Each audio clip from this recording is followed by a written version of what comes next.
சிவாய நம. திருச்சிற்றம்பலம். சாயான்பினை நாள்தோறும் தழைப்பவர் தாயே ஆகி வளர்த்தனை போற்றி. தென்னாடுடைய சிவனே போற்றி. எந்நாட்டவர்க்கும் இறைவா போற்றி. காவாய் கடகத்திரளே போற்றி. கைலை மலையானே போற்றி போற்றி. அருள்மிகு உண்ணாமலை சமேத அண்ணாமலையார் திருவடிகள் போற்றி போற்றி. திருத்தணி முருகப்பெருமான் மலரடிகள் போற்றி போற்றி. அருள்மிகு சிவகாமி அம்பாள் சமேத அருள்ஜோதி நாதனே திருவடிகள் போற்றி போற்றி. அனைத்து அடியார்களுக்கும் திருவடி வணக்கம். குருவே சரணம். தெளிவு குருவின் திருமேனி காண்டல், தெளிவு குருவின் திருநாமம் செப்பல், தெளிவு குருவின் திருவார்த்தை கேட்டல், தெளிவு குரு ஒரு சிந்தித்தல் தானே, தெளிவு குரு ஒரு சிந்தித்தல் தானே. திருச்சிற்றம்பலம். ஐயா, நீங்க நானூறு துதிப்பாடி விநாயகர் துதிப்பாடி ஆரம்பிக்கலாம். அதாவது ஒரு முன்னோட்டம் கொடுங்கயா. முதல் தந்திரம் என்ன சொல்லுச்சு, இரண்டாம் தந்திரம் என்ன சொன்னாங்க, மூன்றாம் தந்திரம் என்ன அப்படின்னு அது முடிச்சுட்டு ஒரு முன்னோட்டம் குடிச்சு நாலாம் தந்திரத்துக்கு கூடினா கொஞ்சம் உபயோகமா இருக்கும்னு சொல்லி ஒரு விண்ணப்பமா கேட்டுக்கொள்கிறேன் ஐயா. சிவாய நம. திருவடி வணக்கங்கய்யா. திருச்சிற்றம்பலம்.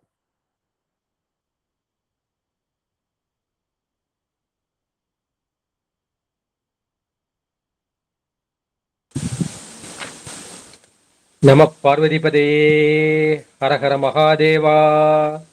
தென்னாடுடைய சிவனே போற்றி. எந்நாட்டவர்க்கும் இறைவா போற்றி. காவாய் கனகத் திரளே போற்றி. கைலை மலையானே போற்றி போற்றி. ஐந்து கரத்தனை ஆணை முகத்தனை, இந்தின் இளம்பிரை போலும் எய்த்தனை, நந்தி மகந்தனை ஞான கொழுந்தினை, புந்தியில் வைத்தடி போற்றுகின்றேனே. பூலியர்கோன் வெப்போலித்த புகழியர்கோன் கடல் போற்றி. ஆலிமிசை கல்மிதப்பில் அணைந்த பிரான் அடி போற்றி. வாலி திரு நாவலோர் வன் தொண்டர் பதம் போற்றி. ஊழிமலி திருவாத ஊரர் திரு தாள் போற்றி. மெய்யன்பர்களே, நம்ம எல்லாம் ஏற்றுக்கொண்டிருக்கும் தில்லை கூத்தனின் திருப்பாதங்களை மனம் மொழி மெய்களால் வணங்கி மகிழ்கின்றேன். சைவத்தையும் தமிழையும் இதுவரை நமக்கு கட்டுக்காத்து கொடுத்தருளிருக்கும் சைவ மடாதிபதிகளின் பொன்னார் திருவடிகளை திக்கு நோக்கி தண்டனிட்டு வணங்கி மகிழ்கின்றேன். இந்த இணையத்தில் இணைந்திருக்கும் அடியார் பெருமக்களின் திருவடிகளை சிவனடியாக எண்ணி என் சென்னி மீது சூட்டிக்கொண்டு இன்றைய திருமந்திர சிந்தனையில் திருமல தேவனார் அருளிய 10ஆம் திருமுறை திருமந்திரத்தில் 4ஆம் தந்திரத்தை நாம் சிந்திக்க இருக்கின்றோம். சிவமயம், திருச்சிற்றம்பலம். திருமந்திரம் 10ஆம் திருமுறை 4ஆம் தந்திரம். இன்றைக்கு நாம் சிந்திக்க வேண்டிய தலைப்பு அசபை. நம்ம இறைவனை அடைவதற்கு எளிதான மார்க்கம் எது அப்படின்னா ஜபம். பெருமானுடைய திருநாமத்தை அல்லது திருமந்திரத்தை திரும்ப திரும்ப அதை நினைப்பது, சொல்லுவது. அந்த ஜபம் 3 வகைப்படும். ஒன்று அது உரை. உரைனா நாம் சொல்லக்கூடிய ஜபம் நமக்கும் கேட்கும், பிறருக்கும் கேட்கும். அதை உரை அலைவை என்று சொல்வார்கள். இரண்டாவது மந்தம். மந்தம் என்றால் நான் செய்யக்கூடிய அந்த மந்திர ஜபம் எனக்கு மட்டும்தான் தெரியும், மற்றவங்களுக்கு கேட்காது. அதை மந்தம் என்று சொல்வார்கள். மூன்றாவது மானதம். மானதம்ங்கிறப்ப அது மனசளவுல ஜெயிக்கக்கூடியது. உரை அளவில் ஜெபிக்கிறப்ப எனக்கும் கேட்கும், மற்றவங்களுக்கும் கேட்கும். அதில் என்னங்கிறது எல்லாருமே நமக்கு தெரியும். நம்முடைய மந்தமான சொல்றப்ப என்ன செய்யும், என்னோட உதடு மட்டும் அசையும். மற்றவங்க என்ன ஒன்று உதடு மட்டும் அசையுது, ஒன்றும் பேச்சே வர மாட்டேங்குது, இவர் என்ன பண்ணிக்கிட்டு இருக்காரு அப்படின்னா அவர் ஜபம் பண்ணிக்கிட்டு இருக்காரு அப்படின்னாங்க. இந்த லிப் ரீடிங்னு சொல்லுவாங்க. இதை வச்சுக்கிட்டே இவர் என்ன ஜபம் செய்யறாருன்னு கண்டுபிடிக்கக்கூடிய திறமை உள்ளவர்களாக இருக்காங்க. மூன்றாவது மானதம். மானதம் இப்போ உதற கூட அசையாது, மனசு ஜபம் மனசுக்குள்ளே ஓடும். இது மூன்றுமே ஜப வகையை சேர்ந்தது. இன்றைக்கு நான் சிந்திக்கக்கூடிய தலைப்பு அசபை. சபைங்கிறது ஜபத்தை குறிக்கும், அசபைங்கிறது அஜபா. இது ஜெபிக்கப்படாத மந்திரம் என்று சொல்லியிருக்கின்றார்கள். இப்போ மந்திரம் என்ன செய்யறோம், நம்ம வாய் விட்டோ மனசாலையோ உதட்டளவில் நம்ம வந்து செய்கிறோம். ஆனா இந்த மந்திரம் என்னது? அஜபைனா என்ன? இது ஜெபிக்கப்படாத மந்திரம், எச்சில் படாத மந்திரம். மந்திரத்தை வந்து நம்ம ஜெபிக்கிறப்ப என்ன, இது எச்சில் பட்டு போயிடுது. இது எச்சில் படாத புனிதமான மந்திரம். எனவே இது வந்து ஜெபிக்கப்படாம அப்ப என்ன செய்யணும்? அது வந்து பிராணனோடு அல்லது மூச்சு காற்றோடு இசைந்து செய்யக்கூடிய மந்திரம். இதை வந்து வடமொழியில வந்து ஹம்ச மந்திரம். ஹம்சம் என்பது அன்னத்தை வந்து குறிக்கும். அந்த அன்னத்தை போல ஹம்சம் என்று சொல்லப்படும். தமிழ்ல வந்து அம்ச மந்திரம், அங்க ஹா இருக்கு, நம்ம தமிழ்ல வந்து ஹா கிடையாது. அதுல வந்து அதே அம்ச மந்திரம். ஏன்னா அதுல 2 எழுத்து இருக்கு. ஒண்ணு வந்து ஹம் சம், அந்த ஹம்சம் சேர்ந்து அதை வந்து ஹம்ச மந்திரம் என்று சொல்வார்கள். தமிழ்ல வந்து ஹா கிடையாது, ஹம் கிடையாது, அதுபோல அம் இருக்கு, அதாவது அம்ச மந்திரம் என்று சொல்வார்கள். இதை வந்து அங்குச மந்திரம் என்றும் சொல்வார்கள், அல்லது அன்ன மந்திரம். அம்சத்துக்கு வந்து தமிழ்ல வந்து அன்னம்னு பெயர் இருக்கு, அல்லது அன்ன மந்திரம் என்றும் வழங்குவார்கள். இது நம்மளும் நம்ம வந்து மந்திரத்தை ஜெபித்து கொண்டே, இப்ப திருமால் இருக்கார் இல்லையா, திருமால் என்ன பண்றாரு, அவர் பார்க்கடல் இருக்காரு. பார்க்கடல் இருக்கிறப்ப அவர் வந்து அஜபா மந்திரத்தோட பெருமானுடைய இது வந்து அரிதுயில் அல்லது யோக நித்திரில வந்து இருக்கார். யோக நித்திர இருக்கனாது அவர் மூச்சு வந்து அதே ஹம்னு வருது, இப்போ சம்னு சொல்லுங்க, ஹம் சம். அது அஜபான்னுட்டு. அது என்னோட அவருடைய பெருமானை வந்து தன்னுடைய இதயத்தில் வச்சிருக்காரு. இப்ப பெருமான் என்ன செய்கின்றார், அந்த மூச்சு காற்றோடு ஹம்ங்கிறப்ப மேல போறாரு, சம்ங்கிறப்ப கீழே வராரு. அதுதான் நம்ம வந்து அஜபா நடனம். இந்த திருவாரூர்ல வந்து பெருமான் ஆடக்கூடிய, தியாகராஜ பெருமான் ஆடக்கூடிய நடனம் வந்து அஜபா நடனம் என்று சொல்றார்கள். அது மூச்சோடு நம்ம வந்து ஒரு யோக நித்திரையில் அல்லது அரிதுயில வந்து நம்ம செய்யறப்ப என்ன செய்யும், பெருமான் வந்து நம்முடைய இதயத்தை வந்து இடமாக கொண்டு இந்த தியாகராஜ பெருமான் வந்து அசைந்து ஆடுவார். அதை வந்து அந்த ஆடுகின்ற நடனத்தை வந்து அஜபா நடனம் என்று சொல்வார்கள். நீங்க திருவாரூர் போனவங்க எல்லாம் வந்து அந்த அஜபா நடனத்தை வந்து நீங்க வந்து பார்த்திருக்கலாம். எனவே இந்த இடத்துல வந்து நம்ம என்ன செய்யறோம், இங்க வந்து நம்ம மந்திரம் சொல்றோம். அந்த மந்திரத்தை வந்து என்ன, நம்ம வந்து சபீஜம் நிர்பீஜம்னு சொல்லுவாங்க. நமக்கு குருநாதர் கொடுக்குறப்ப என்ன சொல்லு, பீஜத்தை சேர்த்து கொடுத்தாருன்னா ச பீஜம். சானா கூடியது, பீஜத்தோடு கூடியது. உங்க மந்திரம் சிவாய நமன்னு ஒரு மந்திரம் கொடுக்குறாங்க, அது கூட ஒரு பீஜாச்சரம் சேர்த்து கொடுக்குறாங்க, அது வந்து சபீஜ மந்திரம். அது பீஜம் இல்லாம கொடுத்தா அது நிர்பீஜ மந்திரம் என்று சொல்லப்படும்.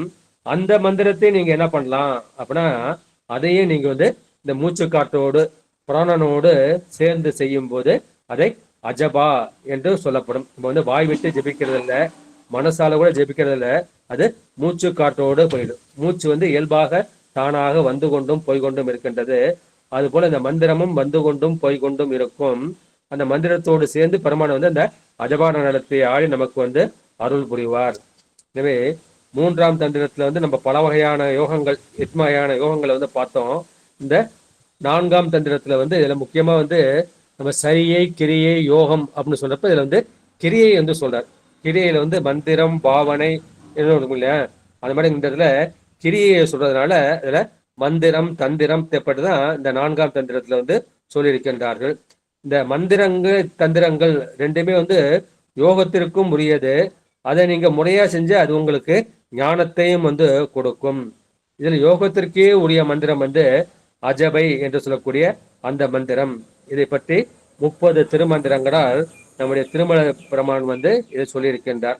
இது வந்து அந்தாதி முறையில வருது. கடைசியில வந்து எது முடியுதோ, ஓர் எழுத்தேன்னு முடியும், அதுக்கு எடுத்து வந்து எழுத்தேன்னு ஆரம்பிக்கும். அதனால முதல் பாட்டுக்கு சொல்லலாம். திருச்சிற்றம்பலம்.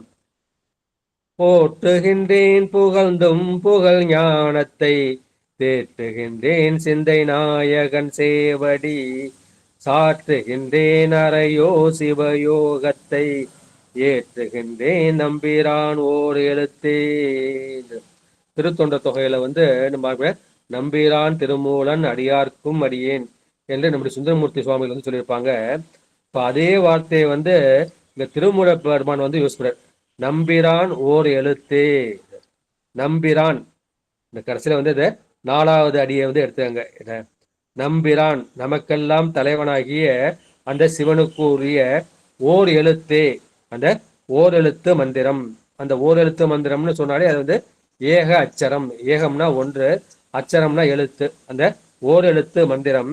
அந்த ஓர் எழுத்து மந்திரத்தை வந்து பிரணவ மந்திரம் என்றும் ஓங்காரம் என்றும் சொல்வார்கள். அதை நான் ஏற்றுகின்றேன். நம்பிரான் ஓர் எழுத்தே ஏற்றுகின்றேன். ஏற்றுகின்றேன்னா அதை நான் போற்றி புகழ்கின்றேன் என்று சொல்லுகின்றார். எனவே நமக்கெல்லாம் தலைவனாகிய அந்த சிவனுக்குரிய ஓரெழுத்த மந்திரம் பிரணவம். அந்த பிரணவத்தின் சிறப்பே என்ன செய்யல, ஏனைய மந்திரங்களிலும் உயர்வு உடையது. எனவே இந்த தந்திரத்தில் நான் இதனை கூறுவேன். அதனாலே நீங்க என்ன செய்ய, போற்றுகின்றேன் புகழ்ந்தும் புகழ் ஞானத்தை.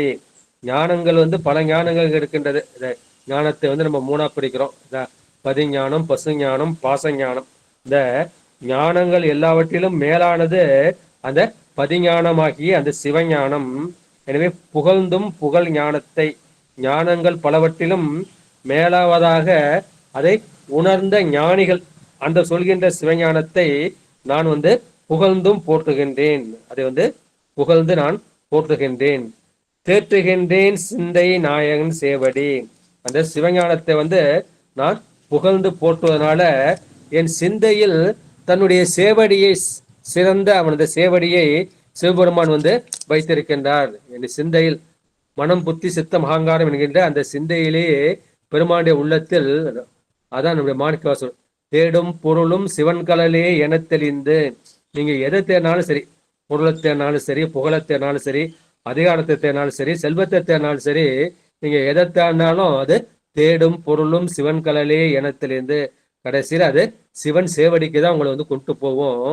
எனவே என்னுடைய உள்ளத்திலும் சரி, என்னுடைய சிந்தையிலும் சித்தத்திலும் உள்ளத்திலும் அந்த சிவனது திருவடியே பொருள் என்று நான் தெளிந்தேன். கேட்டு சிந்தித்து தெளிதல். தெளிவு குருவின் திருமேனி காண்டல், தெளிவு குருவின் திருநாமம் செப்பல், தெளிவு குருவின் திருவார்த்தை கேட்டல், தெளிவு குரு ஒரு சிந்தித்தல் தானே.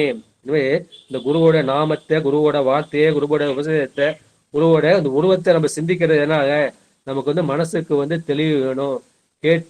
அது மாதிரி ஒரு உபதேசம் சொல்றாரு. அந்த உபதேசத்தை காதால கேட்டு சிந்தித்து தெளிய வேண்டும். தெளிந்தால்தான் நம்ம அந்த நிட்டை கூடி சிவஞானத்தை அடைய முடியும். எனவே சிவனது திருவடிதான் நீங்கள் பொருள். இப்போ மாணிக்கவாசத்தை போய் கேட்குறாங்க, நீங்க இந்த மாதிரி திருவாசகத்தை எழுதிருக்கீங்களே, திருவாசகத்தின் பொருள் என்ன அப்படின்னா, இந்த பொன்னம்பலத்தில் ஆடுகின்றானே அவனது திருவடிதான் இந்த மாணிக்க திருவாசகத்தின் பொருள் என்று சொல்வார்.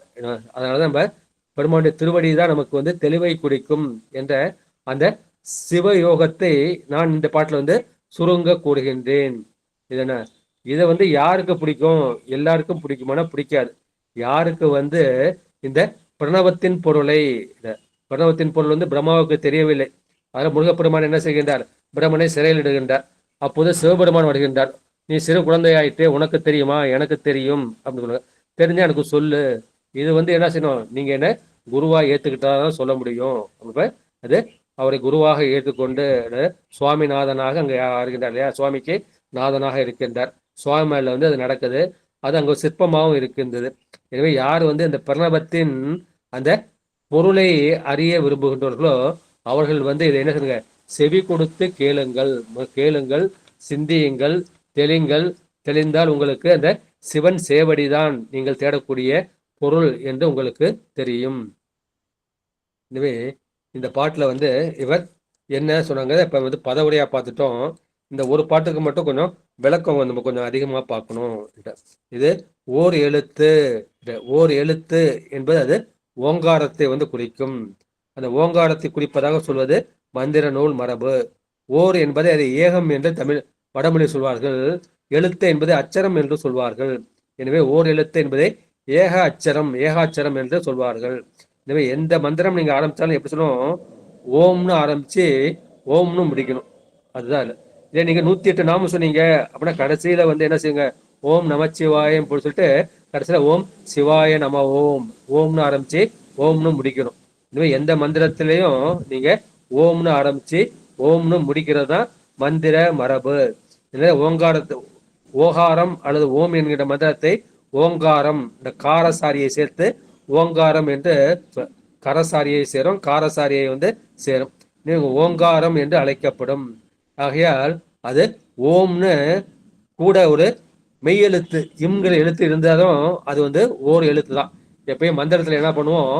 அந்த புள்ளியை உள்ள அந்த மெய்யெழுத்தெல்லாம் நீக்கி தான் நம்ம வந்து இப்ப மாணிக்க வாசகர் அப்படிங்கிறப்ப வந்து அது இக்கு போயிடும், இரு போயிடும். அது திருநாவுக்கரசர் அதுல வந்து அந்த மெய்யெழுத்தெல்லாம் நீக்கி என்னம்னா ஒண்ணு ஒண்ணு 5 எழுத்தா வந்து நமக்கு வந்து நிற்கும். எனவே ஓம் என்று நிற்பது அது ஓ என்ற அந்த உயிரெழுத்தாகவும் இம் என்ற மெய்யெழுத்தாகவும் என்றாலும் அது ஓர் எழுத்துதான். மந்திரம் என்று சொன்னாலே அது ஓர் எழுத்தாகி அந்த பிரணவ மந்திரத்திற்கே உரிய சிறப்பு. எனவே அந்த கடைசியில நிற்கக்கூடிய அந்த இம் இருக்கு இல்லையா, அந்த இம் என்பது தமிழ்ல வந்து மகரம்னு சொல்லுவாங்க. அத மகர மெய், உயிரெழுத்து மெய்யெழுத்து, இதில் மகர மெய், அதை பிந்து என்றும் சொல்வார்கள். எனவே இந்த கருத்தை வந்து பிறருக்கு இனிது விளங்கும் பொருட்டு நான் சொல்லுகின்றேன். இந்த எழுத்துக்கு வந்து 2 ஓசை இருக்கின்றது. ஒன்று வந்து எழுத்துக்கூடிய அந்த எழுத்து ஓசை, இரண்டாவது வந்து இசை ஓசை. இப்ப திருமுறைகள்லாம் வந்து இசையோடு நம்ம வந்து பாடலாம். எனவே அந்த எழுத்தோசை இசை ஓசை என்று சொல்கிறார்கள். உண்மையில பார்த்தா அந்த எழுத்தோசை இந்த இசை ஓசையின் வேறு என்று தொல்காப்பியர் சொல்கின்றார். அதை அகத்தியலு வலி இசை எனவும் அதனை நான் இங்கு கூறிற்றிலேன் என்று தொல்காப்பியத்தில் வந்து இதை கூறுகின்றார். இதை எழுத்ததிகாரத்தில் என்ன சொல்றாரு?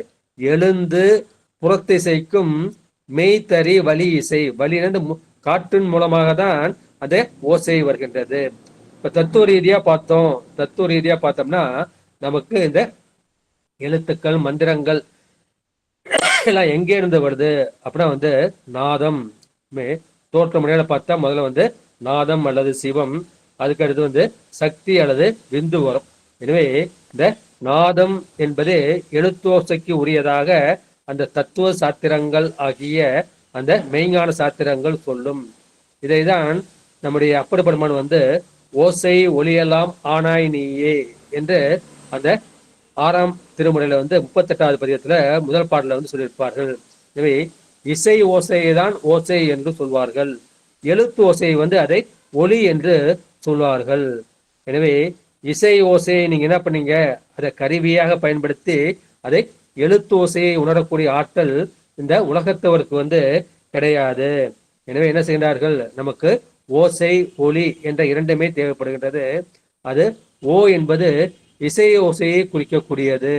இப்ப நம்ம வழக்கமா என்ன சொல்றான், வந்து ஓன்னு அழுதான், ஓன்னு அரட்டுறான் அப்படின்னு நம்ம சொல்றோம் இல்லையா, அது வந்து இந்த உலக வழக்கில் இருக்கின்றது. எனவே அந்த இசை ஓசைக்கு தான் முதல்ல ஓ என்று இருக்கின்றது.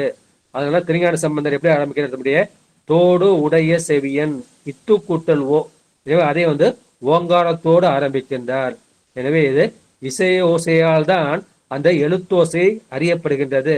எனவே இந்த ஓங்காரம் ஆகிய இந்த ஓகாரம் தான் முதல். இதை வந்து நம்ம உலகத்தை அல்லது பிரபஞ்சத்தை இரண்டாக பிரிப்போம். அதை சொல் உலகம் அல்லது சொல் பிரபஞ்சம் அல்லது பொருள் உலகம் அல்லது அர்த்த பிரபஞ்சம் என்று சொல்வோம். எனவே இந்த சொல் உலகம் முழுவதற்கும் எது முதலாக இருக்கின்றது அப்படின்னா அந்த ஓங்காரம் தான் முதலாக இருக்கின்றது. நம்ம பத மந்திரம் 81 மந்திரங்கள் பார்க்கிறோம். அதுலேயும் ஓம்னு ஆரம்பிச்சு ஓம்னு வந்து அது முடியும். எனவே எல்லா மந்திரங்களுக்கும் முன்னும் சரி பின்னும் சரி அது ஓங்காரத்தை கூட்டி கூறுவது மிகவும் முக்கியமாக இருக்கின்றது. எனவே ஓங்காரத்திற்கு முதல்வன் யார், அது சிவபெருமான். அந்த சிவபெருமான் தான் எல்லா மந்திரங்களுக்கும் அதன் முதல்வனாக இருக்கின்றான். அதனால அதை நம்பிரான் ஓர் எழுத்து, அந்த ஈட்டடியில் 4வது அடியில் வந்து நம்பிரான் ஓர் எழுத்து என்று சொல்லியிருக்கின்றார்கள். இந்த ஓர் எழுத்து என்ன செய்கின்றார்கள், இதற்கு வந்து அதை ஊமை எழுத்தும் என்று சொல்வார்கள். இந்த சொல்லுலத்திற்கு முதலாய் நிற்பதாக இதை தாரக மந்திரம் என்றும் சொல்வார்கள். நம்ம என்ன பண்றாங்க, சில பேர் வந்து வைஷ்ணவத்தில் இருக்காங்க, அவங்க வந்து திருமாலை வந்து முதல் தேவராக வழிபடுகின்றார்கள். இப்ப அருகரை வந்து சமண சமயத்தர்கள் முதல் தேவராக வைத்து வழிபடுகின்றார்கள். அந்த மாதிரி பிற சமயத்தார்கள் பிறரை முதல் கடவுளாக எண்ணுபவர்கள் அவர்களும் இந்த தாரக மந்திரங்களாகிய அந்த ஓங்காரத்தை சொல்லி அந்த கடவுள் பெயரை சொல்லி மகிழ்வார்கள். அது வந்து உபச்சாரம் அல்லது முகமனாக கூறுவது. எனவே எழுத்தோசையை பற்றுக்கோடாக கொண்டுதான் மக்களுக்கு என்ன செய்யும், எண்ணங்கள் வந்து தோன்றும். இப்ப எனக்கு ஒரு எண்ணம் வருது, இவன் இப்படி பண்ணிட்டானே, இவன் எனக்கு துரோகம் பண்ணிட்டானே அப்படின்னா அது எப்படி வருது, அது வந்து எழுத்தாதான் வருது. அதுதான் நம்முடைய அருணகிரி பெருமான் என்ன சொல்றாரு, சும்மா இரு சொல் அற என்றலும். என் மனசுல வந்து அந்த வார்த்தையை நம்ம மௌனம் பண்ணிட்டேன், வாக்கு மௌனம் வந்துருச்சு. ஆனா மனசுல வந்து என்ன செய்யுது, எண்ணங்கள் ஓடுது. எண்ணங்கள் எப்படி ஓடுது, அது வந்து எழுத்தாக தான் ஓடுது. எனவே அந்த சொல் அற, அது சொல்லும் அற்று போகும்படி நீ சும்மா இரு. அது போல கடலில் வந்து அலை தோன்றுவது போல நம்ம மனசுல வந்து எண்ணங்கள் வந்து அலை அலையாக தோன்றிக் கொண்டிருக்கின்றது. இதை சிவஞான போதம் 4ஆம் சூத்திரத்தில் 1ஆம் அதிகரணத்தில் நம்முடைய மெய்கண்டாரும் கூறுகின்றார். அது அது ஒவ்வொரு எண்ணமும் என்ன இருக்கு, அது புதுசு புதுசா இருக்குது. இதே அது புதுதாய் தோன்றி வரும் அந்த எண்ணங்களுக்கு முதலாவதாக எது இருக்கின்றது அப்படின்னா அந்த நாதமாகிய ஓங்காரம். அதை பிற நவம் என்றார்கள். நவம்னா புதுமை, பிறம்னா அது விரிவுபடுத்திக் கொண்டே அலை போல எழுந்து கொண்டே வருவது. அதற்காக இதை வந்து பிரணவம் என்று சொல்லியிருக்கின்றார்கள். இது என்ன செய்கிறார்கள், இது உயிருக்கு வந்து பிராணனாக இருக்கின்றது, உயிருக்கு உயிராக இருக்கின்றது. எனவே சொல்லுலகம் அனைத்திற்கும் முதலாவது இந்த ஓங்காரம். இந்த ஓங்காரத்தின் சூக்கும பரிணாமமே மற்ற அனைத்து மந்திரங்கள். எனவே நாதம் என்பது சுத்தமாயின் காரியம். சுத்தமாயில வந்து 5 தத்துவங்கள் இருக்கிறது. சிவம், சக்தி, சாதாக்கியம், மகேஸ்வரம், சுத்த வித்தை. எனவே அந்த சுத்தமாயின் காரியமாக அந்த நாதம் வந்து இருக்கின்றது. அந்த நாதம் தான் நமக்கு ஓங்காரமாகவும் ஓரெழுத்தாகவும் சொல்லக்கூடிய அந்த இசை ஓசை வந்து குறிக்கின்றது. அந்த மந்திரங்களில் வந்து 2 மந்திரங்கள் அல்லது 2 எழுத்துக்கள் முக்கியங்க. மந்திரம், பதம், வண்ணம்னு நம்ம சொல்லப்படுகிறோம். மந்திரம் ஓம் நமச்சிவாய அப்படிங்கிறப்ப அந்த ஓம் வந்து ஒரு பதம், நம ஒரு பதம், சிவாய என்பது ஒரு பதம். அது போல அதை அதுக்கடுத்து வண்ணங்கள், வண்ணங்கள்லாம் எழுத்துக்கள், அது 51 அச்சரங்கள். அது ஆவுல ஆரம்பிச்சு சம்முல வந்து முடியும். 51 மாத்ருகா அச்சரங்கள். எனவே அந்த மந்திரங்கள் அல்லது எழுத்துக்கள்ல 2 எழுத்து முக்கியம். அது வந்து ஒன் ஹம் சம். தமிழ்ல வந்து ஹம் ஹா கிடையாது, அதை வந்து நம்ம அம்னு சொல்லுவோம். அந்த சம்ம வந்து நம்ம சம்னு சொல்லுவோம். இதே அதை அம்சம், அம்ச மந்திரம் அல்லது ஹம்ச மந்திரம் என்று சொல்வார்கள். அந்த அம்சம் என்பது எது, அது வந்து பிராணாயாமத்துல வந்து நம்ம ரேசகம் சொல்றோம் இல்லையா, பூரகம். மூச்சு வந்து உள்ள இருக்கணும், அது பூரகம். அப்புறம் கும்பகம் பண்றோம், அப்புறம் வந்து ரேசகம் பண்றோம். எனவே அந்த பூரக ரேசகங்களுக்காக அந்த ஹம்ச மந்திரத்தை வந்து பயன்படுத்துவார்கள். இப்ப வந்து ஹம்னு சொல்லி மூச்சு எடுக்கிறேன், சம்னு சொல்லி மூச்சை விடுறேன், அப்புறம் ஹம்னு சொல்லி மூச்சல் இருக்கிறேன், சம்னு சொல்லி மூச்சல் இருக்கின்றேன். அந்த பிராணாயாமத்தில் உள்ள அந்த பூரக ரேசகத்துக்கு இங்க வந்து கும்பகம் வந்து வராது. அந்த பூரக ரேசகத்தை நம்ம நாடி சுத்தி பிராணாயாமம் பண்ணுவோம், அல்லது சுகப்பூரக பிராணாயாமம்னு சொல்லுவோம். அதுல பூரக ரேசகங்களுக்கு அந்த அம்சம் என்ற மந்திரத்தை வந்து நம்ம பயன்படுத்துவோம். அந்த மாதிரி சேர்த்து செஞ்சா என்ன செய்யும், அந்த பிராணனோடு சேர்ந்து அந்த மந்திர எழுத்துக்களும் போவோம். அப்போ வந்து நம்ம வந்து ஜெபம் பண்ண மாட்டோம், நம்ம வந்து ஜெபிக்காமலே அந்த மந்திரம் வந்து உள்ளே சென்றும் வெளியே வந்து கொண்டே இருக்கும். எனவே அதை பிராண இயக்கத்தை இந்த உயிரிடத்தில் அதை உண்டாக்கும். இதைதான் திருப்பாற்கடல்ல வந்து திருமால் வந்து என்ன செய்கின்றார், பள்ளி கொள்கின்றார். அரிதூயிலில் யோக நித்திரையில் வந்து இருக்கின்றார். அவரது இதயத்தில் வீட்டிருக்கின்ற அந்த தேகச பெருமான் வந்து ஹம் சம் ஹம் சம்னு இந்த மூச்சு போறப்ப அதற்கு தகுந்தா போல பெருமான் வந்து அங்க அஜபா நடனம் புரிகின்றார். அந்த பெருமானைத்தான் நம்முடைய முசுகுந்த சக்கரவர்த்தி என்ன செய்கின்றார், திருவாரூர் கொண்டு வந்து அதை ஸ்தாபனம் செய்கின்றார்.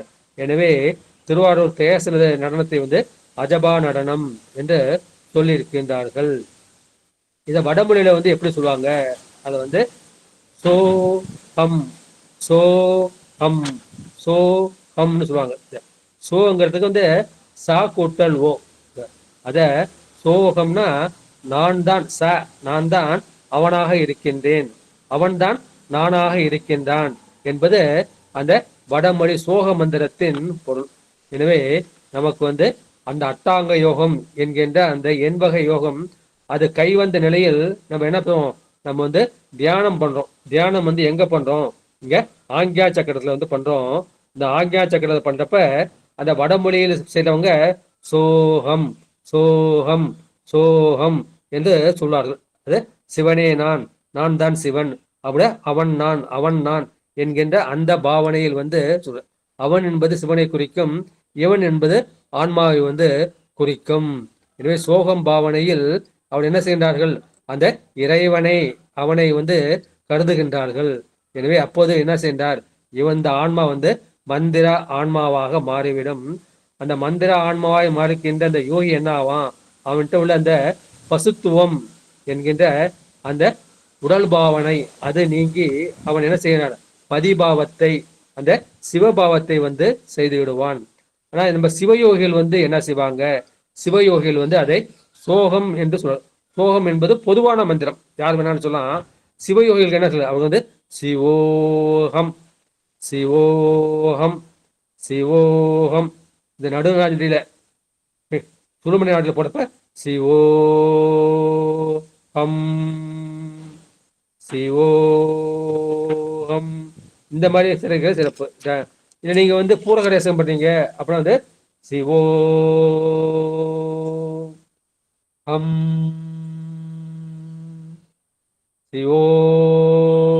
சிவோகம் நாடி சுத்தி பண்ணீங்கன்னா சிவோன்னு பேசுங்க. நீங்க வந்து சுடுமணி நாட்டில் பண்ணீங்க அப்படின்னா வந்து சிவோகம் சிவோகம். சிவன் வந்து அகத்துல என் ஆன்மாவில் வந்து உயிருக்கு உயிராக இருக்கின்றான் என்ற அந்த பொருள்பட பண்ணதான். இப்ப அவனுக்கு இந்த சித்த மலம் அறுபட்டு போய்விடும், இவன் வந்து சிவமாக மாறிவிடுவான். பெருமான் அவனுக்கு சிவானந்தத்தை கொடுப்பான். இந்த ஆன்மா சிவனாக நின்று அந்த சிவ ஆனந்தத்தை வந்து நுகரும். அப்போது என்ன பண்ணுங்க, இப்போ உனக்கு ஞானம் கிடைச்சிருச்சு. ஞானம் கிடைச்சாலும் என்ன செய்யும், சில சமயம் மனசு வந்து நிட்டை வந்து கூடாது. நிட்டை கூடாப்ப என்ன காரணம், என்ன அது, அந்த வாசனாமலம். அந்த வாசனாமலம் நீங்குவதற்காக என்ன செய்வார்கள், அவர் வந்து சுத்தமானதமாக அந்த சிவோகம் பாவனை செய்வார்கள். இந்த சிவோகம் பாவனை தான் தத்துவம் அசி என்கின்ற மகா வாக்கியத்தின் பொருளாக இருக்கின்றது. தத்துனா அது, அதுவாகி அந்த சிவத்தை குறிக்கும். துவம்னா நீ, நீயாகி அந்த ஆன்மாவை குறிக்கும். அசினா ஆகிறாய், எனவே நீ அது ஆகின்றாய், நீ வந்து சிவனாக மாறுகின்றாய் என்ற கருத்தும் இந்த சோகத்துக்கு சிவோகத்துக்கு சொல்லப்படுகின்றது. எனவே இதை வந்து வாய்விட்டு சொல்லக்கூடாது, அது மூச்சோடு சேர்த்து அசபையாக சொல்லப்படும். இந்த அஜபையின் விரிவு அல்லது ஓங்காரத்தின் விரிவு தான் நமக்கு அந்த அஞ்செழுத்து மந்திரம். எனவே இதை ஹம்ச மந்திரம் என்று சொன்னாலும் சரி, அதை சோக மந்திரம் என்று சொன்னாலும் சரி, பஞ்சாட்சரம் என்று ஐந்தெழுத்து என்று சொன்னாலும் சரி, எல்லாமே நம்பிரானாகிய இந்த சிவபெருமான் எழுத்தக்கூடிய அந்த ஓர் எழுத்தை கூறுவதாக இந்த பாட்டில் வந்து திருமணவ பெருமான் வந்து சொல்லியிருக்கின்றார்கள். விளக்கமா சொல்லியாச்சு. மறுபடியும் அது பொருளை வந்து நான் வந்து தொகுத்து கூறுகின்றேன். இதுல நான் என்ன திரண்ட கருத்து என்ன, அந்த ஓர் எழுத்து மந்திரமாகிய அஜபையை நான் போற்றுகின்றேன். போற்றுகின்றேன் புகழ்ந்தும் புகழ் ஞானத்தை, புகழ்ந்து சொல்லப்படுகின்ற சிவஞானத்தை நான் போற்றுகின்றேன். தேற்றுகின்றேன் சிந்தை நாயகன் சேவடி. சிந்தை வந்து மனம் புத்தி சித்தம் அகங்காரம் என்கின்ற அந்த மனத்தில் உலக நாயகனாகிய அந்த சிவன் சேவடியை நான் வந்து தேற்றுகின்றேன், அதை தெளிகின்றேன். சாட்டுகின்றேன் அறையோ சிவயோகத்தை. அறைவது அந்த காலத்துல என்ன செய்வாங்க, பறை அறிவித்தல். ஏதாவது ஒரு செய்தியை சொல்ல பறை அறிவிப்பார்கள், மேலும் கொண்டு சொல்வார்கள். இந்த தமிழ் கிராமத்துல கூட இப்ப தண்டோரா பாட்டு வந்து சொல்வார்கள், அதை வந்து அறைவதுன்னு சொல்லுவாங்க. அது பண்ண என்ன செய்யறேன், அறையோ அறைவார்க்கும் அனைத்துலகும் ஈன்ற என்று மாணிக்கவாசகர் சொல்லியிருப்பார் இல்லையா. அறைவோனா அறைகூவி சொல்வது. அதான் என்ன சொல்றேன், அந்த மாதிரி இந்த சிவயோகத்தை சாட்டுகின்றேன் அறையோ சிவயோகத்தை. இந்த சிவயோகத்தை நான் பறை அறிவித்து நான் உங்களுக்கு தெரிவிக்கின்றேன்.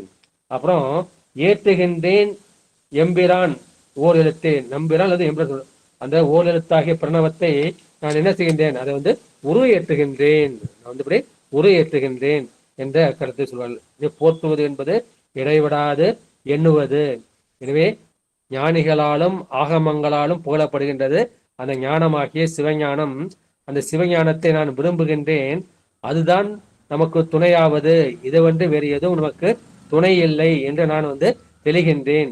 தெளிந்தால் அப்போது சிவபெருமான் தான் எனக்கும் எல்லோருக்கும் தலைவனாக இருக்கின்றான் என்று அந்த கருத்தை வந்து இந்த பாட்டில் நான் சொல்லிட்டேன். எனவே இது வந்து கேட்டு அனுபவிக்கக்கூடிய அந்த மந்திரம். இந்த மந்திரத்தை நீங்கள் கேட்டு அது என்ன செய்யல ஜெபம் செய்து, அது அஜபாவாக ஜெபம் செய்து உலக அனைத்தும் உய்ய வேண்டும் என்ற அந்த உயர்ந்த நோக்கத்தில் நான் அறைகூவி சாற்றுகின்றேன் என்று சொல்லியிருக்கின்றார் என்று சொல்லிவிட்டு அடுத்து இரண்டாவது திருப்பாடல். ஓர் எழுத்தாலே உலகெங்கும் தானாகி ஈரெழுத்தாலே இசைந்தங்கு இருவராய் மூவெழுத்தாலே முளைக்கின்ற ஜோதியை மாவெழுத்தாலே மயக்கமதுற்றதே. ஓர் எழுத்தாலே, இந்த ஓம் என்று சொல்லக்கூடிய ஓங்காரமாகிய அந்த ஓர் எழுத்தாலே, அது ஓம்னு சொன்னா அதை வந்து சமஷ்டி பிரணவம்னு சொல்லுவாங்க. அதை ஆ ஊ இம் அப்படின்னு பிடிச்சு சொன்னோம்னா அதை வந்து வியஷ்டி பிரணவம்னு சொல்லுவாங்க. அந்த ஓம் என்று ஓரெழுத்தாக சொல்லப்படுகின்ற அந்த சமஷ்டி பிரணவத்தின் பொருளாகிய அந்த பொருளாக யார் இருக்கின்றார்? அந்த லயசிவன் என்கின்ற அருவ சிவன் இருக்கின்றார்.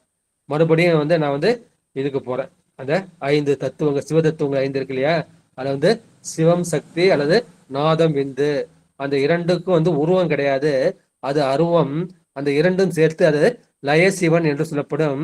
இந்த ஆன்மா வந்து அங்கதான் போய் லயமாகும். எனவே அந்த லயசிவன் வந்து அருவ நிலையால் உலகெங்கும் தானாகி இந்த உலகம் முழுவதும் வரம்பின்றி நிறைந்து நிற்கின்றான். அப்புறம் ஈரெழுத்தாலே இசைந்து அங்கு இருவராய், அந்த ஓ என்ற எழுத்து எது? அது ஆ கூட்டல் ஊ. எனவே ஆ ஊ அதுல வந்து இம் கிடையாது. எனவே ஆ ஊ என்று அந்த இம் ஆகிய மகாரமின்றி 2 எழுத்தாக சொல்லப்படுகின்ற அந்த வியஷ்டி பிரணவம், இதை சூக்கும வியஷ்டி பிரணவத்துல அந்த ஆ ஊ என்ற 2 எழுத்து இருக்கின்றது. ஈரெழுத்தாலே இசைந்து அங்கு இருவராய், அந்த மகாரம் இல்லாமல் ஆ ஊ என்று 2 எழுத்தாக சொல்லப்படுகின்ற அந்த சூக்கும வியஷ்டி பிரணவத்தில் ஆ என்பது சிவத்தை குறிக்கும், ஊ என்பது சக்தியை குறிக்கும். அந்த ஊ வந்து தேவி பிரணவம் என்று சொல்வார்கள். அதான் அம்மாவுக்கு உமா, அத ஊ இம் ஆ. இந்த ஊங்கிற காத்தல் சக்தியை செய்தால அந்த ஊ என்பது அம்பாளுக்குரிய பிரணவம், அதை தேவி பிரணவம் என்று சொல்வார்கள். அதுல சிவமும் சக்தியும் சேர்ந்திருக்கு. சிவமும் சக்தியும் சேர்ந்தது இரண்டும் பாதி பாதியா இருக்குது. அப்ப அது என்ன செய்யும்? அது வந்து சாதாக்கியம். அந்த சாதாக்கியத்தை நம்ம வந்து போக சிவன் என்று சொல்வோம். இவை சிவமும் சக்தி 2 சேர்ந்து, அதாவது நாதம் வந்து 2 சேர்ந்து லய சிவன். இந்த சாதாக்கியம் வந்து போக சிவன், நமக்கு இகபோகத்தையும் கொடுக்கும் பரபோகத்தையும் கொடுக்கக்கூடிய, அது அருவமாகவும் இருக்கும் உருவமாகவும் இருக்கும். அதை அரு உரு திருமூர்த்தியாக இருந்து உலகத்தை தொழிற்படுத்த நினைக்கின்றது. அப்ப என்ன? மூவெழுத்தாலே முறைக்கின்ற ஜோதியை. இப்ப ஆ ஊ கூட சேர்ந்து மூன்றாவதாக இம் என்கின்ற அந்த மகாரம், அதையும் கூட்டணும். அப்படின்னா இது வந்து தூல வியஷ்டி பிரணவம். ஆ ஊன்னு சொன்னோம்னா அது சூக்கும வியஷ்டி பிரணவம். இதை வந்து ஆ ஊ இம் என்று சொன்னோம்னா அத தூல வியஷ்டி பிரணவம். எனவே அந்த 3 எழுத்து எதை குறிக்குது? அது வந்து அயன் அரி அரண் என்கின்ற மூவரை குறிக்கும். இந்த மூவரும் எங்க இருக்காங்க? அவங்க வந்து சுத்த வித்தையில வந்து இருக்காங்க. எனவே இந்த மகேஸ்வரமும் சுத்த வித்தை அது 2 சேர்ந்தது வந்து அதிகார சிவன். இந்த மகேஸ்வரத்துல 25 மகேஸ்வர மூர்த்தங்கள்.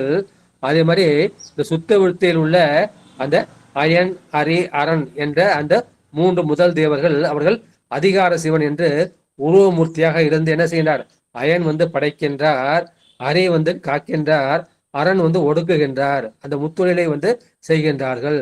இதே எனவே இந்த எல்லாத்துலயும் எது இருக்காரு? அந்த எல்லாத்துலயும் வந்து சிவன் தான் இருக்காரு.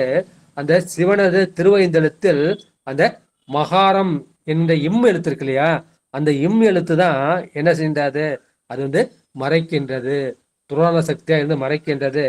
அந்த மல மறைப்பினால் அதன் உண்மை பொருளை அறிய மாட்டாமல் உலகம் வந்து திகைக்கின்றது.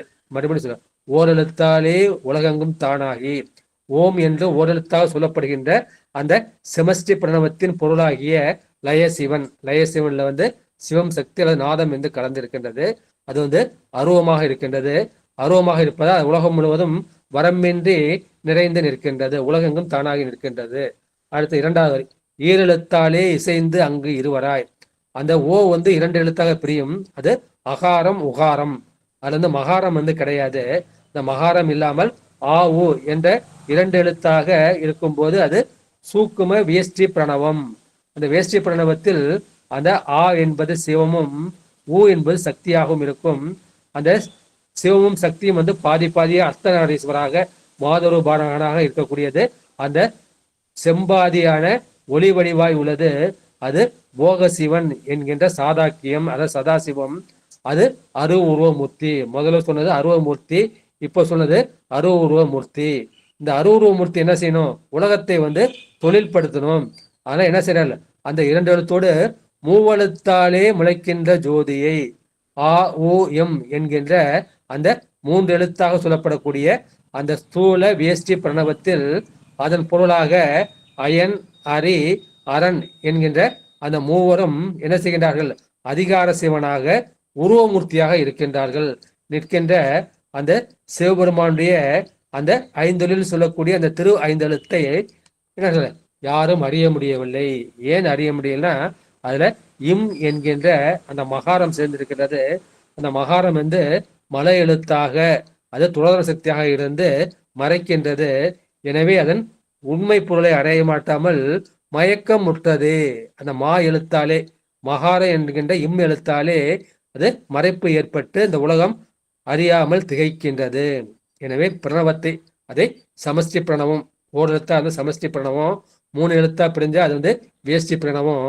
அந்த 3 எழுத்துல இம் இல்லாம ஆவோ இருந்தா அது சூக்கும வேஷ்டி, 3மே இருந்தா அது தூள வேஷ்டி பிரணவம். வேஷ்டி விரிக்கிறது. எனவே என்ன செய்யணும்? அந்த பிரணவத்தின் முறைகளை நீங்கள் வந்து இதை உணர வேண்டும். அந்த முறைப்படி நீங்கள் ஓத வேண்டும். அதனால் ஓதும் முறையில் ஓதி நிற்கும் முறையில் நின்றால் அப்ப என்ன செய்யும்? உணரப்படும் பொருளாகிய அந்த சிவனது சிறப்பை நீங்கள் உணரலாம். ஆனா அதை அறிய முடியாமல் இம் என்கின்ற அந்த துரோண சக்தி வந்து என்ன செய்கின்றது? உங்களை வந்து மறைக்கின்றது. எனவே அந்த ஈரெழுத்தாலே இசைந்து அங்கு இருவராய், அங்க 2 பேர் இருக்காங்க, சிவம் சக்தி இருக்காங்க. ஆனா அவங்க எப்படி இருக்காங்க? இசைந்து இருக்கின்றார்கள். இருவரும் வேறு வேறாக நிற்காமல் ஒன்றாய் இசைந்து இருக்கின்றார்கள். அதான் அருவுருவ நிலையாகிய அந்த சாதாக்கியம். அந்த சதாக்கிய லிங்கம், அதாவது சதாசிவ லிங்கத்தை தான் நம்ம கோயில்ல வந்து வழிபடுகின்றோம். அதோட வடிவம் வந்து ஜோதி. அதை அறிய முடியாமல் அந்த மவ்வெழுத்து அதை மறைத்து நிற்கின்றது. எனவே என்ன செய்கின்றார்கள்? இந்த அஜபா மந்திரத்தை நீங்கள் வந்து அனுஷ்டித்தால் அதுவே சிவபெருமானுக்கு அருள் வாயிலாக நின்று உங்களை அவனை உணர்விக்கும் என்ற கருத்தை வந்து இந்த பாட்டில் வந்து சொல்லியிருக்கின்றார்கள். எனவே அந்த ஓ என்னும் ஓரெழுத்தாலே அது உலகெல்லாம் ஒளிவர நிறைந்திருக்கின்றது. அப்புறம் அகாரமாகிய சிவன், உகாரமாகிய சக்தி என்ற அந்த ஈரெழுத்தாலே சிவமும் சக்தியாக இருவரும் பொருந்தி நின்று இசைந்து நின்று அப்புறம் என்ன இருக்கிறார்கள்? அது சாதாக்கியமாக அரூரமாக வந்து இருக்கின்றார்கள். அப்புறம் 3வது எழுத்து அகாரம், உகாரம், மகாரம் ஆகிய மூவெழுத்தாலே அது என்ன செய்கின்றார்கள்? அது வந்து நமக்கு அந்த படைத்தல், காத்தல், ஒடுக்கல் என்ற அந்த 3 தொழிலை செய்கின்றது. அந்த 3 தொழிலை செய்யும் போது இம் என்ற எழுத்து நமக்கு மயக்கத்தை செய்து அதன் உண்மை பொருளை அகார அறிய முடியாமல் செய்கின்றது. அகார, உகார, மகாரம் 3 சொல்லிட்டோம். அது கூட நாதம், விந்துன்னு சேர்த்தோம்னா அது வந்து 5ஆம் மாறம். நம்ம ஏற்கனவே வந்து அந்த கலை விளக்கம்னு ஒரு தலைப்பு வந்து நம்ம 3ஆம் தந்திரத்தை பார்த்தோம். அதுல வந்து ஓங்காரம், அந்த ஓங்காரத்தை எப்படி சொல்லுவோம்? அது அகாரம் உகாரமா மாறும். அப்புறம் அகார உகார மகாரமா 3ஆம் மாறும்.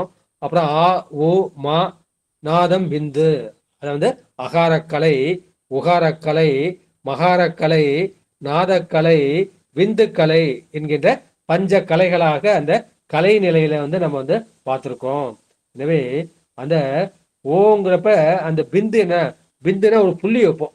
புள்ளினா என்ன செய்யும்? அது வந்து 0 மாதிரி ஒரு வட்டமா இருக்கும். எனவே அந்த வடிவுள்ள அந்த நாதத்தோடு சேர்ந்த பிந்து நாதங்களுடைய சேர்க்கை தான் அகார உகார சேர்க்கை. அந்த ஆவும் ஊவும் சேர்ந்து என்ன செய்யும்? ஓவா மாறும்.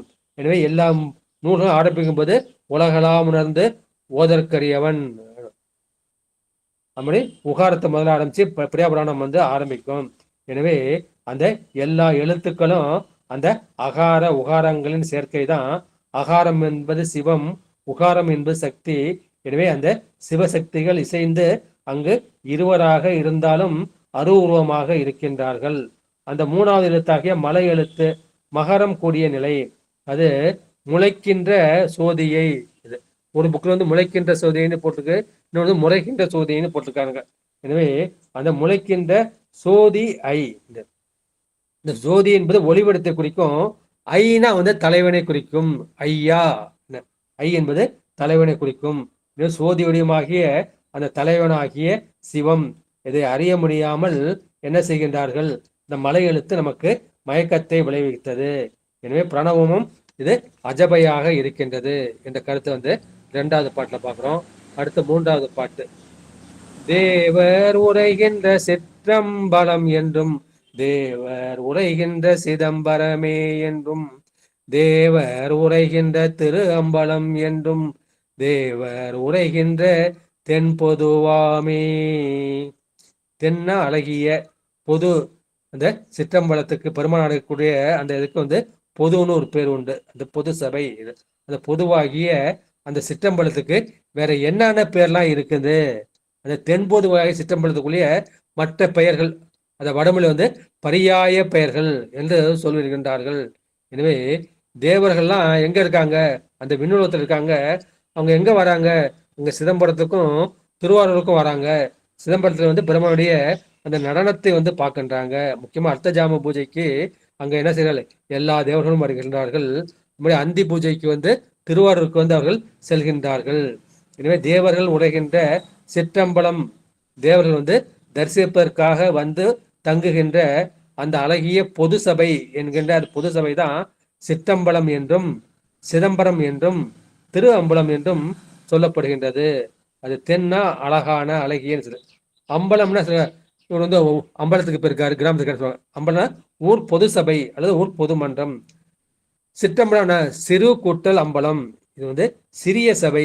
சிறிய வந்து அளவுல சிறியது கிடையாது, அது வந்து நுண்மை வாய்ந்தது, நம்மளால அறிய முடியாதது. அதுல வந்து அதை சிறுமைன்னு இங்க பொருள் கொள்ளக்கூடாது, அதை நுண்மை. இப்ப சிறு தொண்டர்னா என்ன? அவர் சிறு தொண்டர்னு சொல்லிக்கிட்டாலும் அவர் மிகப்பெரியவர், அவரை போன. அதை நுணுக்கத்தை வந்து குறிக்கும். சித்து அம்பரம், அம்பரம் என்பது ஆகாயத்தை வந்து குறிக்கும். அவே அது சித்தாகிய அம்பரம், அந்த அறிவாகிய அம்பரம், அதை தான் சிதாகாசம் என்றும் சொல்வார்கள். சித்து கூட்டல் ஆகாசம், அது சிதாகாசம் சொல்லுவாங்க. அதை பர ஞான ஆகாயம் என்று சாத்திரம் வந்து பொருள் சொல்லும். எனவே இங்கது திரு என்பது குறிக்கும். திரு என்பது நமக்கு வந்து ஞானத்தை வந்து குறிக்கும். திரு அம்பலம்னு வந்துருக்குல்ல, திரு என்பது ஞானத்தை தரக்கூடிய அந்த அம்பலம். இதுதான் நம்முடைய சுந்தர பெருமான் பாடுவார் இல்லையா?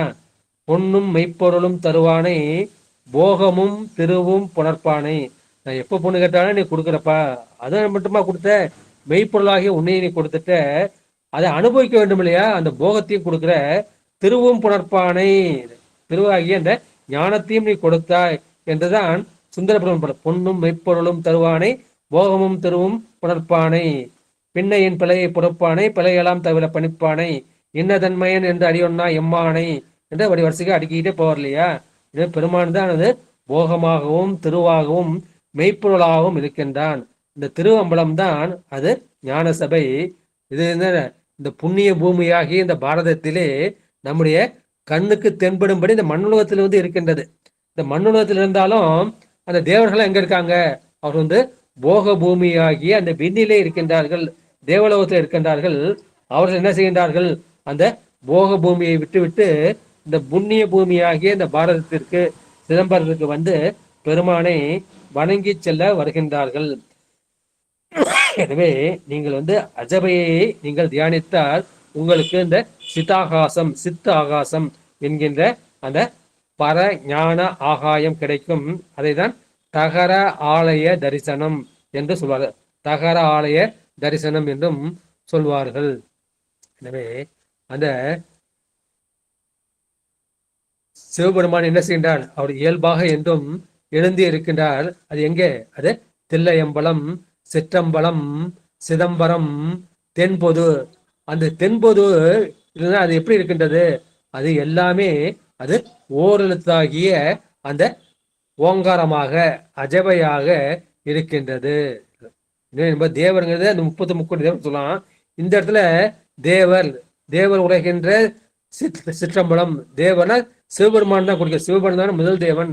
எனவே அந்த சிவபெருமானே உரைகின்ற அந்த சிற்றம்பலம், அந்த சிவபெருமான் உரைகின்ற சிதம்பரம், அந்த சிவபெருமான் உரைகின்ற திரு அம்பலம், அந்த சிவபெருமான் உரைகின்ற அந்த தென்பொது, அதான் தென்தில்லை மன்றினுள் ஆடி போற்றி இன்று எனக்கு ஆரமுது ஆணாய் போற்றி என்று நம்ம பாடுறோம் இல்லையா? எனவே அந்த சித்தை தான் உபநிஷத்தில் தகர ஆகாசம் என்று சொல்கின்றார்கள். சிறுமை என்பது அது நுண்மையை வந்து குறிக்கும். திரு அம்பலம் என்பது திருவாகிய அந்த சிவன் வந்து அருளையே குறிக்கும். எனவே அங்க சித்து அருள் என்பது அங்கே குறிப்பு சொற்களாக உணர்த்தப்படுகின்றது. நீங்க வந்து சிற்றம்பலம்னு சொன்னாலும் சரி, சிதம்பரம்னு சொன்னாலும் சரி, திரு அம்பலம்னு சொன்னாலும் சரி, தென்பொது என்று சொன்னாலும் சரி, இந்த நான்குல நீங்க எது சொன்னாலும் சரி, அவன் வந்து எங்க நிற்கின்றான்? அவன் வந்து அந்த பரவெளியாகிய அவனது சக்தியில் இருக்கின்றான். அம்பாள் வந்து அருள் திருமேனி தானே. வந்து அருள் திருமேனி ஆகிய அவனது சக்தியில், அந்த அருள் பரவெளியில் அவனை நிற்கின்றான். அந்த பரவெளிதான் அவனது சக்தி. அந்த சக்தியில் தான் நின்று அவன் என்ன செய்கின்றான்? நடனம் ஆடுகின்றான். எதற்காக நடனம் ஆடுகின்றான்? அந்த ஐந்தொழில் செய்து நமக்கு அருள் புரியுது பொருட்டு அவன் என்ன செய்கின்றான்?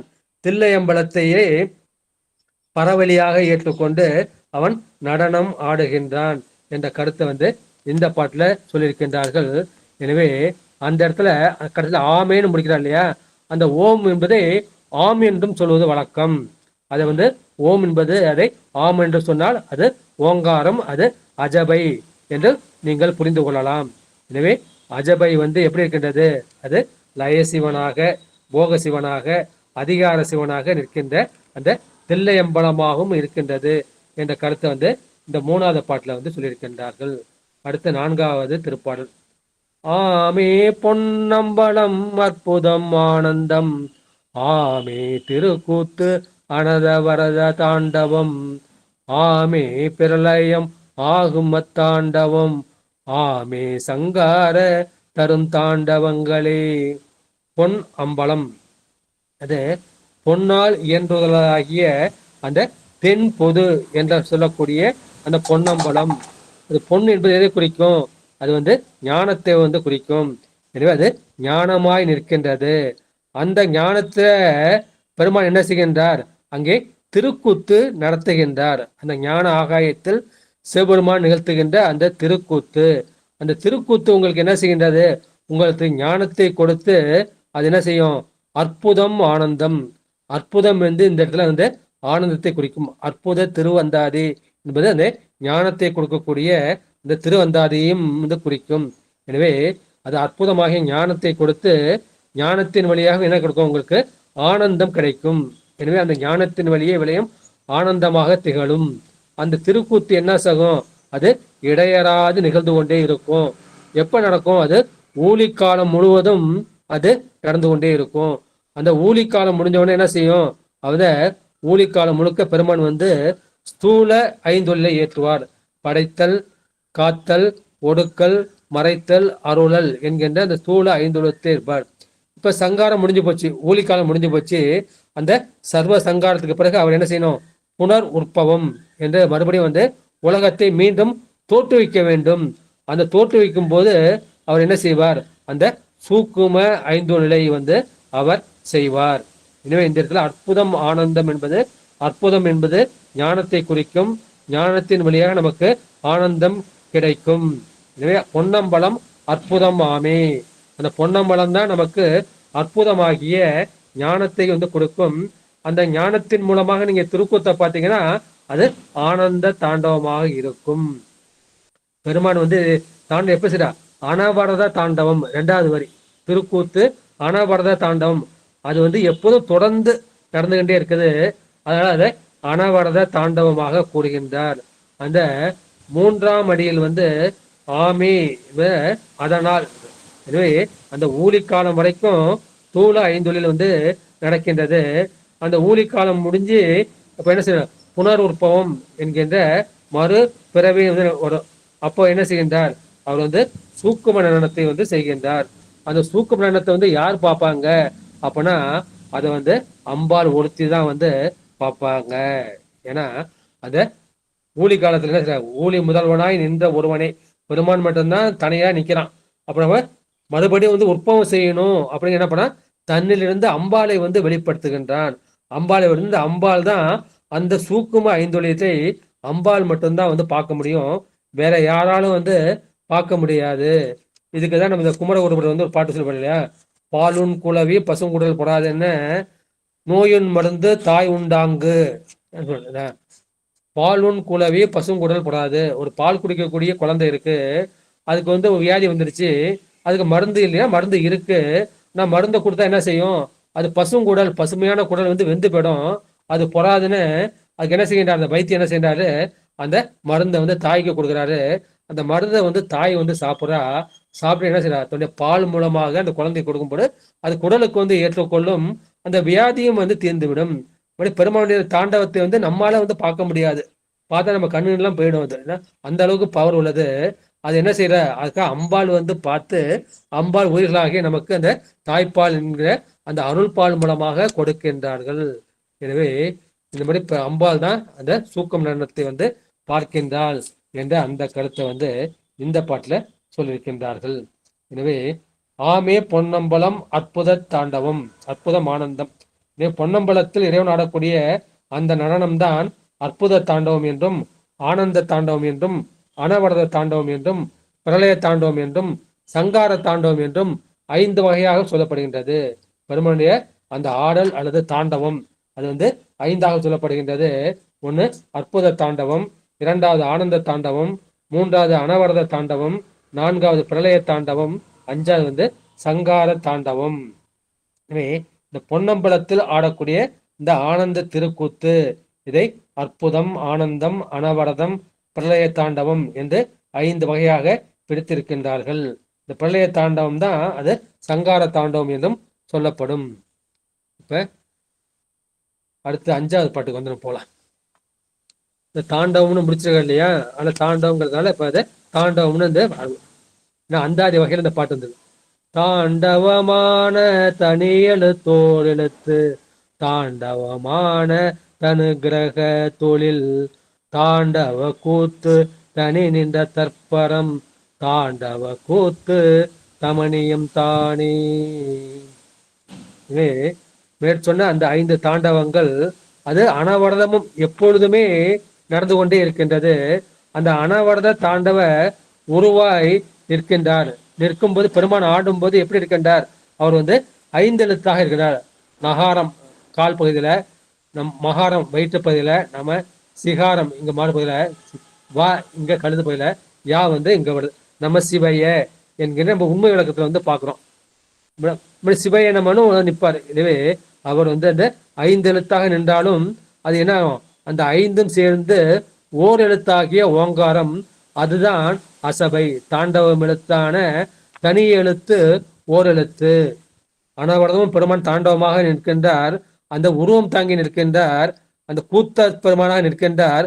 அந்த உருவத்தில் அந்த ஒப்பற்ற திருவைந்தெழுத்து அவருக்கு மேனியாக நிற்கின்றது. அந்த 5ம் சேர்ந்து ஓரெழுத்தாக ஓங்காரமாக நிற்கும். அந்த ஓரெழுத்து தான் அது அசபை என்று சொல்லப்படும். தாண்டவமான தனு கிரக தொழில், தாண்டவமான தனு அனுகிரக தொழில். தாண்டவம் வந்து என்ன செய்கின்றார், உயிர்களுக்கு அனுகிரகம் செய்கின்றது. அது என்ன செய்யற, சதாசிவம் மனோன்மணியாக இருந்து அது அனுகிரகத்தை அருள் புரிகின்ற செய்கின்றது அந்த தாண்டவம். தாண்டவ கூத்து தனி நின்ற தற்பரம். தனி நின்ற தற்பரம்னா ஒப்பற்ற அந்த பரம்பொருள். அந்த ஒப்பற்ற பரம்பொருள் தான் நமக்காக அந்த தாண்டவ கூத்தை அது நிகழ்த்துகின்றது. தாண்டவ கூத்து தமணியம் தானே. தமணியம்ங்கிறது அது பொன்னை வந்து குறிக்கும். எனவே அந்த தாண்டவ நிகழும் இடக்கூடியம் வந்து அந்த அம்பலம் அது பொன்னம்பலம், அது பொன்மயமாக இருக்கின்றது. எனவே சிவபெருமானது வடிவம் வந்து அது மந்திர வடிவம் ஒன்று இருக்கு, அது நமச்சிவாய அல்லது சிவாய நம என்று 5 எழுத்தாக இருக்கின்றது. அந்த 5 எழுத்து தான் அது அனவரத தாண்டவமாக இருக்கின்றது. அந்த 5 எழுத்தும் நின்றாலும் அதுவும் அஜபை தான். எப்படி அத சிவைய நம, சிவைய நம அப்படின்னு சொல்லலாம். அது நம சிவைய, நம சிவைய மூச்சோடு சேர்க்கும் போது அது அஜபாயாக மாறும். நம சிவைய, சிவைய நம அப்படின்றது அதை அஜயபாயாகவும் நீங்கள் செல்லலாம். எனவே தனி எழுத்து அது ஒப்பற்ற எழுத்து. பெருமான் வந்து அந்த 5 எழுத்து வடிவம் இருப்பது உங்களுக்கு உண்மை விளக்கத்தில் நீங்க பல முறை வந்து பார்த்திருக்கோம். எனவே அதை அனவரத தாண்டவம் என்று சொல்லியிருக்கின்றார்கள். எனவே இது பொன்னம்பலமாக இருக்கின்றது. காக்கைக்கும் தன் குஞ்சு பொன் குஞ்சு. பொன் என்பது உயர்வானது. அந்த உயர்வை குறிப்பதற்காக தமணியம் தானே, அது பொன் என்பதை அவர் சொல்லியிருக்கின்றார்கள். எனவே அஜபா மந்திரமானது கூத்த பெருமானுக்கு வடிவாக இருக்கக்கூடிய சிறப்பை உடைய 5 எழுத்தாக ஆகின்றது என்பது இந்த பாட்டுல வந்து சொல்லப்படுகின்றது. அந்த தாண்டவம் தான் ஸ்ரீ பஞ்சாக்கரம். அந்த தாண்டவம் தான் பஞ்சகிருத்தியம் என்கின்ற 5 தொழில். அந்த தாண்டவம் தான் அது பரமாகிய பரமசிவத்தை உணர்த்துவது என்பது அந்த திரண்ட கருத்து. எனவே தாண்டவமான அந்த ஒப்பற்ற எழுத்து அது ஓர் எழுத்து ஆகிய அந்த ஓங்காரம். அத்தாண்டவம் என்ன செய்கின்றார்கள்? அது அனுகிரகம் செய்வதற்காக தான். படைத்தல், காத்தல், ஒடுக்கல், மறைத்தல் எல்லாம் என்ன செய்த அருள் பொருத்தான். பார்க்க போனா 5 தொழிலுமே வந்து அருள் தொழில் தான். படைப்பதும் வந்து அருள் தான், காப்பதும் அருள் தான், ஒடுக்குவதும் அருள் தான், மறைப்பதும் அருள் தான், அருள்வதும் அருள் தான். எனவே அனுகிரகம் செய்வதற்காக தான் பெருமான் இந்த மாதிரி செய்கின்றார். அதுதான் அவர் மேலாக நிற்கின்ற தற்பர சிவநிலை, தன்னுள் தானாய் நிற்கின்ற அந்த பரசிவநிலை. அது எங்கே நிகழ்கின்றது? அது அது பொன்னம்பலத்தில் வந்து நிகழ்கின்றது. ஓரெழுத்து என்பது அது ஓங்காரம். அந்த ஓங்காரம் வந்து அகார உகார மகாரமாக அப்புறம் நாதபிந்தாக மாறி 5 எழுத்தாக மாறும். அந்த பஞ்சாக்கரம் தான் சிவபெருமானுடைய வடிவமாக நிற்கின்றது. அந்த பஞ்சாக்கரமாக இருப்பதும் 5 தொழில் செய்வதும் எதற்காக? இந்த உயிர்களுக்கு அனுகிரகத்தை செய்வதற்காக, அருள் செய்வதற்காக. எனவே இந்த கூத்து யாருக்கு? சிவபெருமானை தவிர்த்து வேற எந்த கடவுளுக்கும் கிடையாது. எனவே இது சிவபரம்பரன் ஒன்றுக்கு தான் இந்த நடனம் வந்து உரியது. அதான் நடன சிவன் என்று பெருமானுக்கு பெயர். நடராஜன் என்று பெருமானுக்கு தான் பெயர். எனவே தமணியம் என்பது பெருமான் வந்து இந்த பொன்னம்பலத்தை இந்த விராட் சுரூபத்துல பாக்குறப்ப அது பொன்னம்பலாக இருக்கின்றது. இந்த அகநிலையில் இங்க அனுபவத்தில் நிற்கிறப்ப இது தகராசமாகிய இதை குறிக்கும். இந்த கருத்தை வந்து இந்த பாட்டுல தமணியம் தானே பாக்குறோம். தானேன்னு இந்த பாட்டு முடியுது. அடுத்த பாட்டு 6வது பாட்டு தானேன்னு வந்து ஆரம்பிக்குது. தானே பரஞ்சுடர் தத்துவமாய் நிற்கும், தானே அகார உகாரமதாய் நிற்கும், தானே பரஞ்சுடர் தத்துவ கூத்துக்கு, தானே தனக்கு தராதலம் தானே. தானே அந்த சிவபெரும்பொருளாகிய தானே பரஞ்சுடர் பரஞ்சோதி வடிவமாக தத்துவமாய் அந்த மெய்ப்பொருளாகிய தத்துவமாக நிற்கும். தானே அகார உகாரமதாய் நிற்கும். அதுவே என்ன செய்யும்? அகார உகார வடிவாக அது கூடி நிற்கும், ஒன்றாய் இருக்கும்.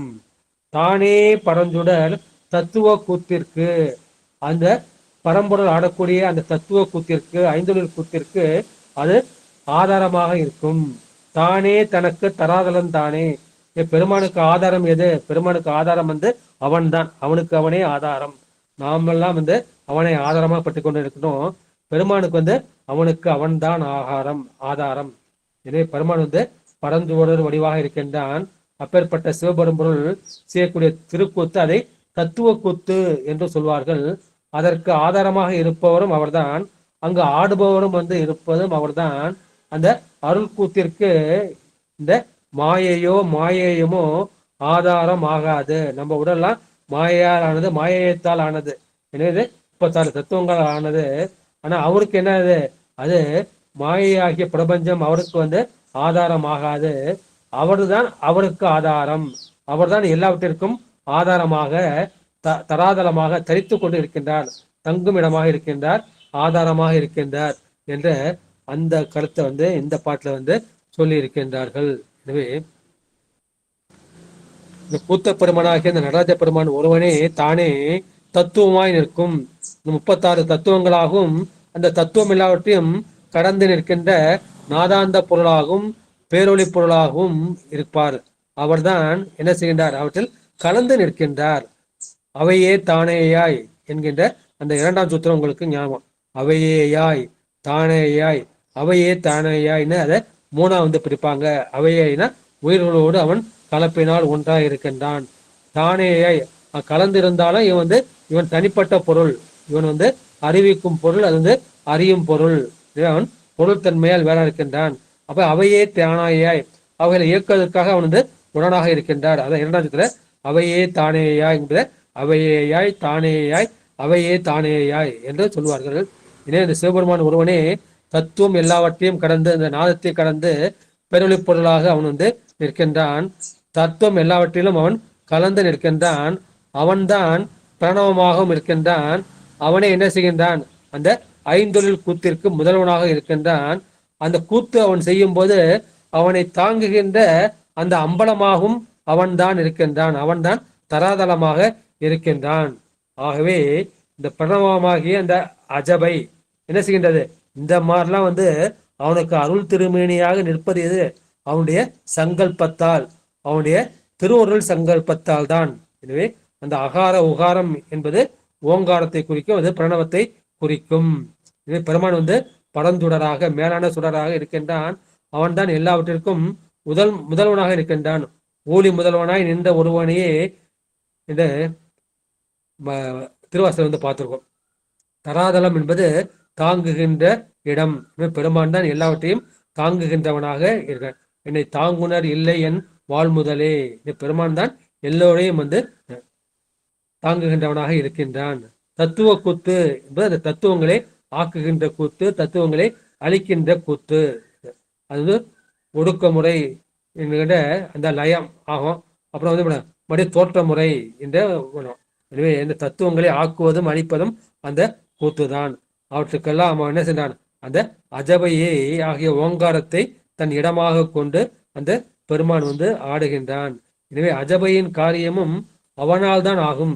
அஜபை இந்த மந்திரத்தால் ஆவது கிடையாது, அந்த சிவபெருமானால் ஆவது. இந்த கருத்து 6வது பாட்டுல பார்த்துட்டு அடுத்து 7வது திருப்பாடல். தராதள மூளைக்கு தற்பரம் மாபரன் தராதள வெப்பு நமவாசியாம் தராதள சொல்லின் தான் வாசியாம் தராதள யோகம் தயா வாசி ஆமி. தராதளம் மூளைக்கு இந்த உடம்புல ஆதாரம் இருக்கின்றது. அந்த ஆதாரங்கள்ல அடியாக இருக்கக்கூடியது, அந்த மூளையாக இருக்கக்கூடியது எது? அது மூலாதாரம். அந்த மூலாதாரக்குரிய அந்த தெய்வ மந்திரம் எது? அந்த இடத்துல ஒரு எழுத்து நகாரம். அத நம சிவாய என்று இது நிற்கும். எனவே அந்த மூலாதாரத்திற்கு உரிய அந்த மந்திரம் நகாரம் முதலாகிய நமச்சிவாய. மூலாதாரம் நம்ம போறோம் அடி வயிற்றுக்கு வரப்போறோம். அந்த வயிறு அக்னி மண்டலம். அந்த அக்னி மண்டலத்துல அந்த மந்திரம் என்ன நிற்கும்? அந்த மந்திர இடத்துல அது தராதள வெப்பு நம வா சிய நமச்சிவாயன்னு பார்த்தோம். இங்க வா என்கின்ற வகாரம். வகாரம் தான் அருள் எழுத்து. அதான் அம்பாள். அந்த அக்னி மண்டலத்துல அந்த அருள் எழுத்தாகிய அந்த வா அது என்ன? மாறி இடை நிற்கும்.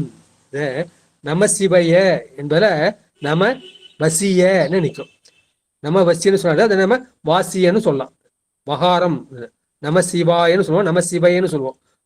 நம வசிய என்று இந்த அக்னி மண்டலத்துல எப்படி நிற்கும்? அது அருள் எழுத்து ஆகிய அந்த வகாரம் மாறி நிற்கும். நாம கூட அங்க சி வரணும், சீக்கு பதிலா வா வரும். நம வசிய என்று அருள் எழுத்து இடை மாறி நிற்கும். தராதலம் சொல்லில் தான் வாசிய ஆம். அப்படி என்ன செய்ய? அதுக்கு மேல நம்ம போறோம், அதுக்கு மேல போறோம் அப்படின்னா அங்க இங்க சூரிய மண்டலம் வருது. அந்த சூரிய மண்டலம் வந்தப்ப அங்க என்ன செய்யும்? அது வசிய நிற்கும். வாசிய நிற்கிறப்ப அங்க நம கிடையாது. நான் என்கின்ற அந்த துளதான சக்தி, மா என்கின்ற அந்த ஆணவ மலம், அந்த ரெண்டுமே ரெண்டுமே பாச எழுத்து. நம என்பது பாச எழுத்து. அந்த பாச எழுத்துக்களாக நம நீங்க அது எப்படி வசிய அது சிவைய என்று நிற்கும். அத பாச எழுத்துக்கள் நீங்க ஏனைய மூன்றும் வசிய என்று நிற்கும். தராதள யோகம் தயா வாசி ஆமே. இப்ப அக்னி மண்டலம் வந்துட்டோம், அப்புறம் சூரிய மண்டலம் வந்துட்டோம், இங்க சந்திர மண்டலம். இந்த சந்திர மண்டலத்துல என்ன இருக்கும்? இங்க போனோம்னா அந்த பசுபோதம் போயிடுது. அது அங்க யா என்கின்ற அந்த பசுவுக்குரிய எழுத்து. சிவைய என்பது சி சிவனையும், வா என்பது அம்பாளையும், யா என்பது உயிரையும் குறிக்கும். சந்திர மண்டலத்துக்கு போயிட்டுனா இந்த யா எழுத்து நீங்க அங்க அது எப்படி இருக்கும்? அது சிவனோ அல்லது வசியன்னு இருக்கும்.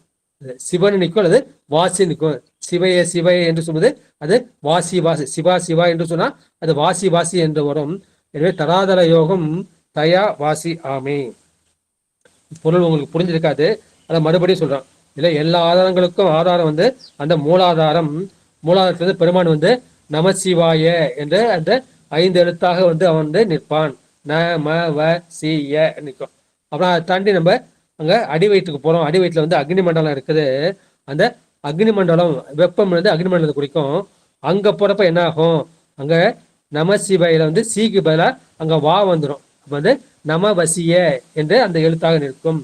அதுக்கப்புறம் என்ன செய்யும், அதுக்கு போறப்ப நமக்கு இங்க சூரிய மண்டலத்துக்கு வந்துடும். அந்த சூரிய மண்டலத்துக்கு வரப்ப அப்ப என்ன செய்யும், அங்க வந்து நம எழுத்து வந்து நீங்கி போயிடும். அந்த வசிய அது சிவைய என்ற எழுத்து வந்து நிற்கும். நம என்ற அந்த பாச எழுத்து நீங்க அது சிவைய அல்லது வசிய என்று நிற்கும். அதுக்கப்புறம் இங்க சந்திர மண்டலத்துக்கு வாரீங்க. சந்திர மண்டலத்துக்கு அந்த யா என்கின்ற அந்த ஆண்மையும் பசுபோதமும் போயிடும். அப்ப இங்க என்ன ஆயிடும், இங்க வந்து சிவ என்றோ அல்லது வசி என்றோ நிற்கும். தயா வாசியாமே, அது சிவா என்றோ அது வாசி என்றோ சொல்வார். சிவா சிவா என்றால் அது வாசி வாசி என்று வரும். மரா மரா என்றால் ராம ராம என்று வருவது போல சிவா சிவா என்பது வாசி என்று வரும். எனவே அது வசி என்றாலும் அது சிவ என்று சொன்னாலும் நிற்கும். எனவே இந்த மறுபடியும் புரியுற மாதிரி சொல்றேன். எனவே இந்த திருவைந்தெழுத்து எங்க நிற்கிறது, மூலாதாரத்துல வந்து நமச்சிவாயன்னு நிற்கும். அடுத்து அக்னி மண்டலம் அடி வயிற்று பகுதி வரும், அங்க வந்து நமவசிய என்று நிற்கும். அப்புறம் நெஞ்சுக்கு வருது. நெஞ்சுக்கு வரப்ப இங்க என்ன ஆகுது, இங்க வந்து சூரிய மண்டலம், இங்க வந்து அந்த பாச எழுத்து என்கிற நாமா போயிடுது. இப்ப வசிய வசியன்னு வாசிய என்று நிற்கும். அதுக்கு மேலே சந்திர மண்டலம் போறோம். இங்க போனா என்ன, அது சிவா என்றோ வாசி என்றோ நிற்கும். எனவே இந்த மந்திரத்தை வந்து யாரு புரிஞ்சுக்க முடியும், இதை சிவயோகிகள் மட்டும்தான் புரிஞ்சுக்க முடியும், கடயோகிகளாக முடியாது. இதுதான் அது. மூளை என்பது அந்த மூலாதாரத்தை குறிக்கும். இப்பதான் நம்ம திருவுந்தியார் பார்த்தோம். திருவுந்தியால மூளை இருந்தவரே முற்றத்தை விட்டவர் சால பெரிய 2 உந்திய பெற தவத்தில் தலைய 2 உந்திய பெற. மூளை இருந்தவரே இந்த மூலாதாரத்துல வந்து அந்த குண்டலினி சக்தி ஆகிய அந்த ஆன்மா சுருங்கி இருந்தது. அதை கொண்டு போய் எங்க விடுறாரு, இங்க இந்த முற்றத்துல விட்டவரு சால பெரிய 2 உந்திய பெற தவத்தில் தலைவர் 2 உந்திய பெற என்ற இந்த பாட்டுல வந்து நம்ம பார்க்கலாம். இது அடுத்த நிறைவு பாடல், 8வது பாடல். ஆமே சிவங்கள் ஆகார உகாரங்கள் ஆமே பரங்கள் அறியாயிடம் என்ப ஆமே திருக்கூத்து அடங்கிய சிற்பரம் ஆமே சிவகதி ஆனந்தமாமே. ஆமே சிவங்கள் அகார உகாரங்கள். இப்போ வந்து ஓங்கார உபாசனை பண்றான், பிரணவ உபாசனை பண்றான். அந்த பிரணவ யோகி ஆயிட்டான். அவனுக்கு என்ன செய்கின்றார்கள், அந்த பிரணவ கலைகள் வந்து 5ஆ பிரியுது. அகாரக்கலை, உகாரக்கலை, மகாரக்கலை, நாதக்கலை, விந்துக்கலை. எனவே இந்த பிராண யோகிக்கு அகார உகாரமாய் நிற்கின்ற அந்த பிரணவக்கலை 5ல வந்து அகாரக்கலை உகாரக்கலையும், அந்த சிவயோகிகள் எப்படி இருக்கும், அது வந்து சிவமாகவும் சக்தியாகவும் இருக்கும். சி என்பது சிகாரம், வா என்பது வகாரம். சி என்பது சிவனை குறிக்கும், வா என்பது சக்தியை குறிக்கும். எனவே அதுக்கு அகார உகாரம் வந்து பிரணவ யோகிக்கு. சிவயோகிக்கு அது எப்படி, அது சிவயோகிக்கு சிகார வகாரமாக நிற்கும். பிரணவ யோகிக்கு ஆ ஓ அகார உகாரமாக நிற்கும். சிவயோகிக்கு அதுவே சிகார வகாரங்களாய் நிற்கும். சிகாரம்னா அது சிவனை குறிக்கும், வகாரம் என்பது சக்தியை குறிக்கும். எனவே அவர்கள் வந்து அந்த உணரப்படக்கூடியவர்கள் ஆதி சிவன் ஆதிசக்தி. உணரப்படாத நிலையில் அவர்கள் எப்படி இருப்பாங்க, வந்து பரசிவனும் பராசக்தியுமாக நிற்பார்கள். அவர்களது நிலை எப்படிது, அது ஞானமயமாக நிற்கும். அது ஞான 5 கூத்து அங்க நிற்கும். அதில் மேல் நிற்பது எது, ஆமே சிவகதி ஆனந்தமாமே. எனவே இது அந்த யோகிக்கு என்னத்தை கொடுக்கும், சிவகதியை வந்து கொடுக்கும். சிவ சிவ என்ன சிவகதி தானே. சிவசிவன்னு சொன்னாலே உங்களுக்கு சிவகதி கிடைக்கும். அப்ப எல்லாமே சிவானந்தமயமாக இருக்கும். அப்பேற்பட்ட பரநிலையை, மேலான நிலையை கொடுத்து அந்த ஆனந்த யோகத்தை கொடுப்பாங்க. எனவே நீ என்ன செய்யணும், அந்த பிரணவ யோகமாக அந்த ஓங்காரத்தோட நின்றுட்டு என்ன பண்ண, அதுக்கு வந்து நீ சிவக்கு வந்துடு. சிவமந்திரத்துக்கு அகார உகாரத்தை அந்த ஓங்காரத்தை விட்டுட்டு நீ சிகாரம் வகாரம் ஆகிய அந்த சிவனையும் சக்தியையும் இந்த சிவமந்திர யோகத்தில் நீ போனா என்ன செய்யும்? சிவத்தை கடந்து அந்த நாதத்தை கடந்து நீ பரநிலையை அடைவாய். எனவே இந்த பிரணவத்தை விட, அந்த அகார உகாரத்தை விட அந்த சிவம் சிவ எழுத்து, அந்த சிம் வம் சிகார வகார எழுத்து உங்களுக்கு நிறைய பலனை கொடுக்கும். அது நாதம் விந்துவுடன் கூடும். அந்த இடத்தை நீ அறிய முடியாது, பெருமான் தான் உணவுக்கு அறிவிப்பான். எனவே இந்த அசபை சிவயோகிகளுக்கு அது சிவமந்திரமாக சிகார வகாரமாக நிற்பதை இந்த பாடலில் இவர் கூறியிருக்கின்றார்கள். தானே ஆமே ஆகின்ற சிவங்கள்.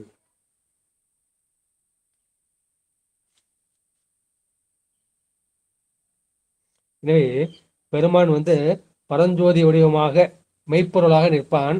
அப்போது அது அகார உகார வடிவம் ஒன்றாய் இருந்து அது ஓங்காரமாக நிற்கும். அது அவன் ஆடக்கூடிய அந்த தத்துவ குத்திற்கு அதுவே ஆதாரமாக இருக்கும். பெருமான் சுடர் வடிவானவன், பரஞ்சோதி வடிவானவன். அவன் ஆடக்கூடிய இந்த திருக்குத்திய தத்துவ கொத்து, அதுதான் ஐந்தொழில் கூத்து. அந்த கூத்திற்கு ஆதாரமாக இருப்பதும் சிவன் தான், ஆடுபவரும் சிவன் தான். அந்த ஆடக்கூடிய அம்பலமாக இருப்பதும் அந்த ஆதாரமாக இருப்பதும் அந்த சிவன் தான். எனவே அவனுக்கு இந்த மாயையும் அவனுக்கு ஆதாரம் ஆகாது. அவனுக்கு அவனே ஆதாரம். எனவே ஆதாரமாகிய அந்த மூலாதாரத்திலே பெருமான் நம சிவாய என்று நிற்பார். அதுக்கு மேல இந்த அக்னி மண்டலத்துல நம வசிய என்று நிற்பார். அதற்கு மேலான இந்த சூரிய மண்டலத்திலே அவர் வசிய நான் எழுத்து நீங்கி வசிய என்று நிற்பார். அதற்கு மேல உள்ள இந்த சந்திர மண்டலத்தில் அவர் சிவா அல்லது வாசி என்று நிற்பார். எனவே இங்க மூலாதாரம், அக்னி மண்டலம், சூரிய மண்டலம், சந்திர மண்டலம் இவற்றில் நம சிவாய, நம வசிய, வசிய, வாசி அல்லது சிவா என்று நிற்கும். எனவே ஒவ்வொரு மண்டலத்திலும் அது மாறுபட்டு நின்று பயன் கொடுக்கும். கடைசியில தாயின் வழியாகிய தந்தையை கொடி. தாய் என்பது வா ஆகிய அருள் சக்தியை குறிக்கும், தந்தை என்பது சிகாரத்தை குறிக்கும். அது வாசி என்று நிற்கும். எனவே அந்த பிரணவ பஞ்சாங்கரம் அது 5 கலைகள் உடையது. அதுல அகாரக்கலை உகாரக்கலை, அந்த அகாரக்கலை உகாரக்கலை தான் நம்முடைய பஞ்சாங்கரத்தில் அது சிகாரமாகவும் வகாரமாகவும் சிவமாக நிற்கும். அந்த சிகார வகாரங்கள் தான் பரங்களாகும், மேலானவையாகும். அவை எங்கே நிற்கின்றது? அது யாரும் அறிய முடியாத அடைய முடியாத அந்த வெட்ட வெளியில் நிற்கும். அந்த இடத்தில் தான் திருக்கூத்து நடக்கும். அதுதான் பரஞான தலம். அதுவே நமக்கு அந்த சிவானந்தத்தை, நித்திய ஆனந்தத்தை கொடுக்கக்கூடிய சிவகதியாக நிற்கும். எனவே அது ஆன்மாவோடு கலந்தா அது சிவைய அல்லது வசியன்னு நிற்கும். அது ஆன்மா அதுக்குள்ள ஒடுங்கிடுச்சு அப்படின்னா அது சிவ மாத்திரமாக நிற்கும். அப்போது ஞான வெளியிலே தானும் சக்தியுமாக, சிவமும் சக்தியுமாக சூக்கும நடனம் புரிந்து ஆனந்த வடிவமாக நிகழும். அதுதான் அது பரம்பொருள். அதுதான் நாம் பெறக்கூடிய சிவகதி என்ற கருத்தை சொல்லி இன்றைய திருமந்திர சிந்தனையை நிறைவு செய்கின்றேன். வான்முகில் வளாது பெய்க, மலிவளம் சுரக்க மன்னன் கோன்முறை அரசு செய்க, குறைவிலாது உயிர்கள் வாழ்க, நான்மறை அறங்கள் ஓங்க, நட்டமும் வேலி மல்க, மேன்முகள் செய்வ நீதி விளங்குக உலகமெல்லாம், மேன்முகள் செய்வ நீதி விளங்குக உலகமெல்லாம், மேன்முகள் செய்வ நீதி விளங்குக உலகமெல்லாம். ஆறிடு திறந்தோள் வாழ்க, அறுமுகம் வாழ்க, வெறுப்பை கூறு செய்தனவேல் வாழ்க, குக்குடம் வாழ்க, செவ்வேல் ஏரிய மங்கை வாழ்க, யானைதன் அணங்கு வாழ்க, மாறிலா வள்ளி வாழ்க, வாழ்க சீர் அடியார் எல்லாம், வாழ்க சீர் அடியார் எல்லாம், வாழ்க சீர் அடியார் எல்லாம் என்று சீரடியார் பொற்பாதங்களை வணங்கி இந்த திருமந்திர சிந்தனை நிறைவு செய்கின்றேன். அம்மா சொன்ன மாதிரி அந்த 3 தந்திரங்களையும் சுருக்கி சொன்னா அதுக்கே 1 மணி நேரம் ஆகும். சரிங்களேன்? அது இன்னும் சுருக்க முடியுமான்னு நான் பார்க்குறேன். சுருக்கிட்டு வேணா நம்ம இந்த 4ஆம் தந்திரம் முடிக்கிறப்ப 4 தந்திரத்தை சேர்த்து ஒரு வகுப்பா சொல்லலாம் என்ற கருத்தை சொல்லி இந்த சிந்தனையை நிறைவு செய்கின்றேன். அடியார் பெருமக்கள் தங்கள் கருத்துக்களை பதிவு செய்யலாம், ஐயங்களை கேட்கலாம், இல்லை நிறைவு செய்து விடலாம். சிவாய் நம்மையா திருவடி வணங்கிக்கிறேங்கய்யா. திருச்சிற்றம்பலம். அடியார் பெருமக்களை வணங்கிக்கிறேங்கய்யா. இந்த சிவ தத்துவம் நீங்க சொன்னீங்க, நாதம் விந்து சாதாக்கியம் அப்படி சொல்லும் பொழுது பெருமான் அங்க சொரூப நிலையில இருக்காரு. அவருக்கு எல்லாம் எதுவுமே அவருக்கு என்ன சொல்றதுங்க குணங்களே இல்லை அப்படின்னு நம்ம படிச்சிருக்கோம். இந்த சதாசிவ இந்த நாதம் தத்துவத்துல அவரு நிலையாற்றலாகவும் விந்து தத்துவத்துல அவர் செயலாற்றலாகவும் இருப்பாரு அப்படிங்கிற புரிதல் வந்து சரிங்களா ஐயா? வழிகாட்டவும் ஐயா.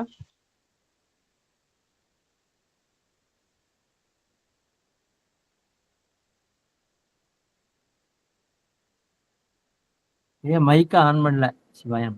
சரி, அதை நம்ம எப்படி சொல்றோம் அப்படிங்கிறப்ப அந்த சிவ தத்துவம் அப்படின்னு சொன்னாலும் அதுவும் வந்து 36 தத்துவங்கள்ல வந்து ஒண்ணு.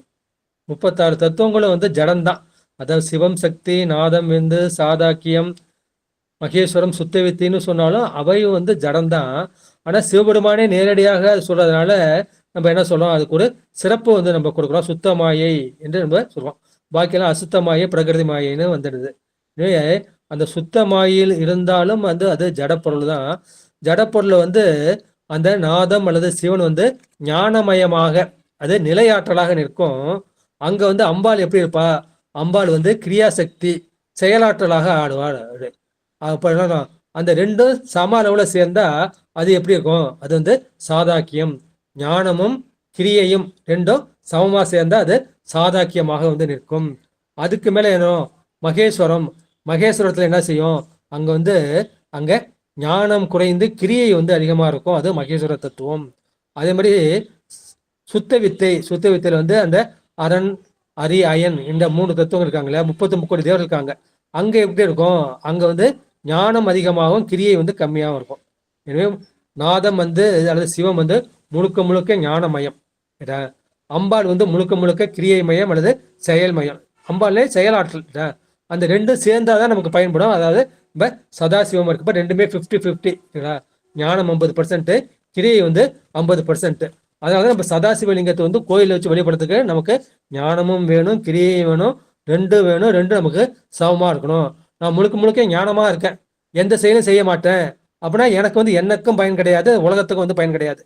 நான் முழுக்க முழுக்க செயலே செஞ்சுக்கிட்டே இருப்பேன், கிரியை ஒர்க்கஹாலிக்னு சொல்லுவாங்க, ஒர்க் பண்ணிக்கிட்டே இருப்பாங்க, அது ஞானம் கிடையாது அப்படின்னா அதுவும் வந்து பயன்படாது. எனவே ரெண்டுமே நமக்கு வந்து முழுக்க வேணும். அதுக்காக நமக்கு உலகத்துக்கு வேணுங்கிறது அங்க சாதாக்கியம் என்ற தத்துவம் வந்து வருகின்றது. அது ரெண்டு. அதுக்கு கீழே வந்து மகேஸ்வரம். மகேஸ்வரத்துல வந்து அங்க என்ன இருக்கும்? அங்க செயல் வந்து ரொம்ப அதிகமா இருக்கும். எனவே அங்க கிரியை அதிகமாகவும் ஞானம் வந்து குறையாகவும் இருக்கும். அப்புறம் அதுக்கு கீழே என்ன இருக்கு? சுத்த வித்தை. சுத்த வித்தையில வந்து உங்க ஞானம் அதிகமாகவும் கிரியை வந்து குறைவாகவும் இருக்கும். அதுக்கு நான் ஏற்கனவே சொன்ன மாதிரி என்னது, அந்த நாதம் வந்து அது அல்லது சிவம் சக்தி ரெண்டுமே வந்து அருவம். அந்த அருவமா இருக்கிறதுல அதை வந்து லய சிவன்னு சொல்லுவாங்க. அது நம்ம கண்ணால வந்து பார்க்க முடியாது. அதுக்கு கீழே சதாசிவம் இப்படி, அதுல வந்து அருவமும் இருக்கு, உருவமும் இருக்கு. அது பார்க்கறதுக்கு வந்து உருவம் மாதிரி தெரியும், ஆனா அது அருவம், அது அருவுருவம்னு சொல்லுவாங்க. அந்த அருவுருவம் தான் என்ன செய்யுது? அதான் காணாத அறிவினுக்கும் உருவினுக்கும் காரணமாம் நீள்நாகம் அணிந்தார்க்கு நிகழ்குடியாம் சிவலிங்கம். அந்த அருவத்துக்கும் அதான் காரணமா இருக்கு. பின்னால் வரக்கூடிய அந்த உருவமாகிய மகேஸ்வரம் சுத்த வித்தைக்கு அதுதான் காரணமா இருக்கின்றது. சதாசிவத்தை ஒவ்வொரு கோயிலும் சதாசிவத்தை வழிபடுகிறதுக்கு, வீட்டுல லிங்கத்தை வச்சு வழிபடுறதுக்கு முக்கிய காரணம் வந்து அது ரெண்டுமே ஞானமும் கிரியை இருக்கு. அதை வச்சு நீங்க அருவ நிலைக்கும் போகலாம், உருவ நிலைக்கும் வரலாம், செயலும் செய்யலாம், ஞானமும் அடையலாம்.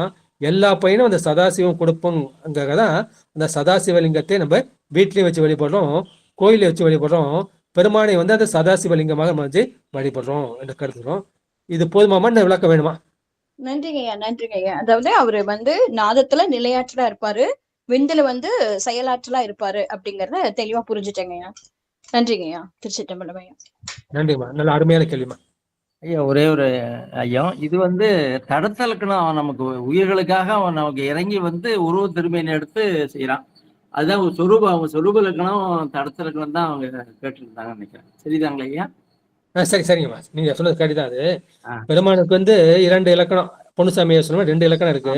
அது வந்து தடத்த இலக்கணம், அது பொது இலக்கணம். அந்த பொது இலக்கணத்துல தான் இந்த 3மே வருது. லய சிவன், போக சிவன், அதிகார சிவன். அது 3மே வந்து, அது லயம் வந்து அருவம், சாதாக்கியம் வந்து அருவுருவம், கீழே உள்ள இந்த மகேஸ்வரம் சுத்த வித்தை அது வந்து உருவம். பெருமான் வந்து இந்த உயிர்களுக்கு அருள் புரியும் பொருட்டு அருவமாக, அருவுருவமாக, உருவமாக வருகின்றார். இப்ப சிவஞானிகள் என்ன பண்ணுவாங்க? இந்த லயசிவத்தை வந்து புரிஞ்சுக்க முடியும். நம்ம போன்ற பக்தர்கள் என்ன பண்ணுவாங்க? அங்க சதாசிவலிங்கத்தை வந்து புரிஞ்சுக்க முடியும். மற்றவங்களுக்கு என்ன வேணும்? உருவம் வேணும். அவரு என்ன வரணும்? அவர் நடராஜ பிரமணா வரணும், இல்ல தட்சிணாமூர்த்தி வடிவமா வரணும், இல்லை பைரவரா வரணும். அந்த மாதிரி வந்தாதான் மற்ற உலக மக்கள் வந்து அந்த உருவத்தை வச்சு, ஏன்னா நம்ம வந்து உருவத்தோட இருக்கோம், மனசு வந்து ஒரு உருவத்தை தான் பற்ற முடியும். அதுக்காக தான் பெருமான் என்ன செய்கின்றான், உருவம் தாங்கி வருகின்றான், மான் காட்டி மான் பிடிப்பது போல. இந்த மூணுமே வந்து தடத்த இலக்கணம் தான். அருவம், அருவுருவம், உருவம் மூன்றுமே வந்து தடத்தை தான். இதை தாண்டியது வந்து சொரூபம். அந்த சொரூபத்தை வந்து மனசாலேயோ வாக்காலேயோ வந்து பற்ற முடியாது.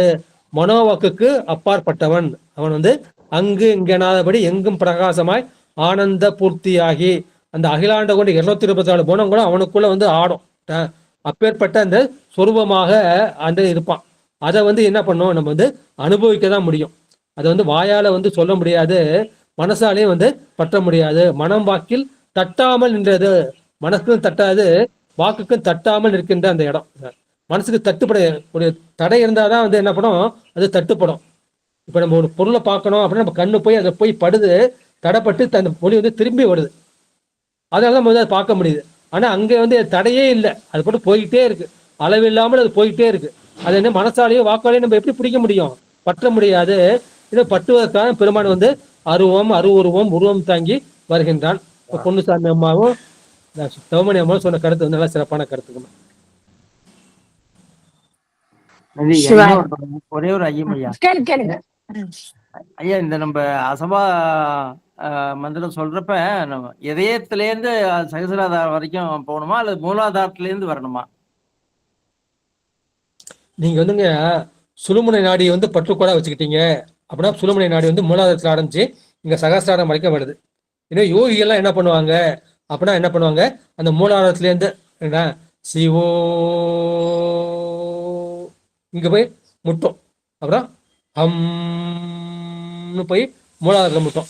அது நம்ம என்ன பண்றோம், அந்த தண்டுவடம், இந்த முதுகெலும்பு இருக்கு இல்லையா, முதுகெலும்பு தண்டுவடம் இருக்கு. இந்த தண்டுவடத்துல சின்ன நாடி ஒண்ணு இருக்கு, சுழுமுனை நாடி. அது தாமரை தண்டு போல அது இருக்கும், சின்ன ஓட்டம் இருக்கும்.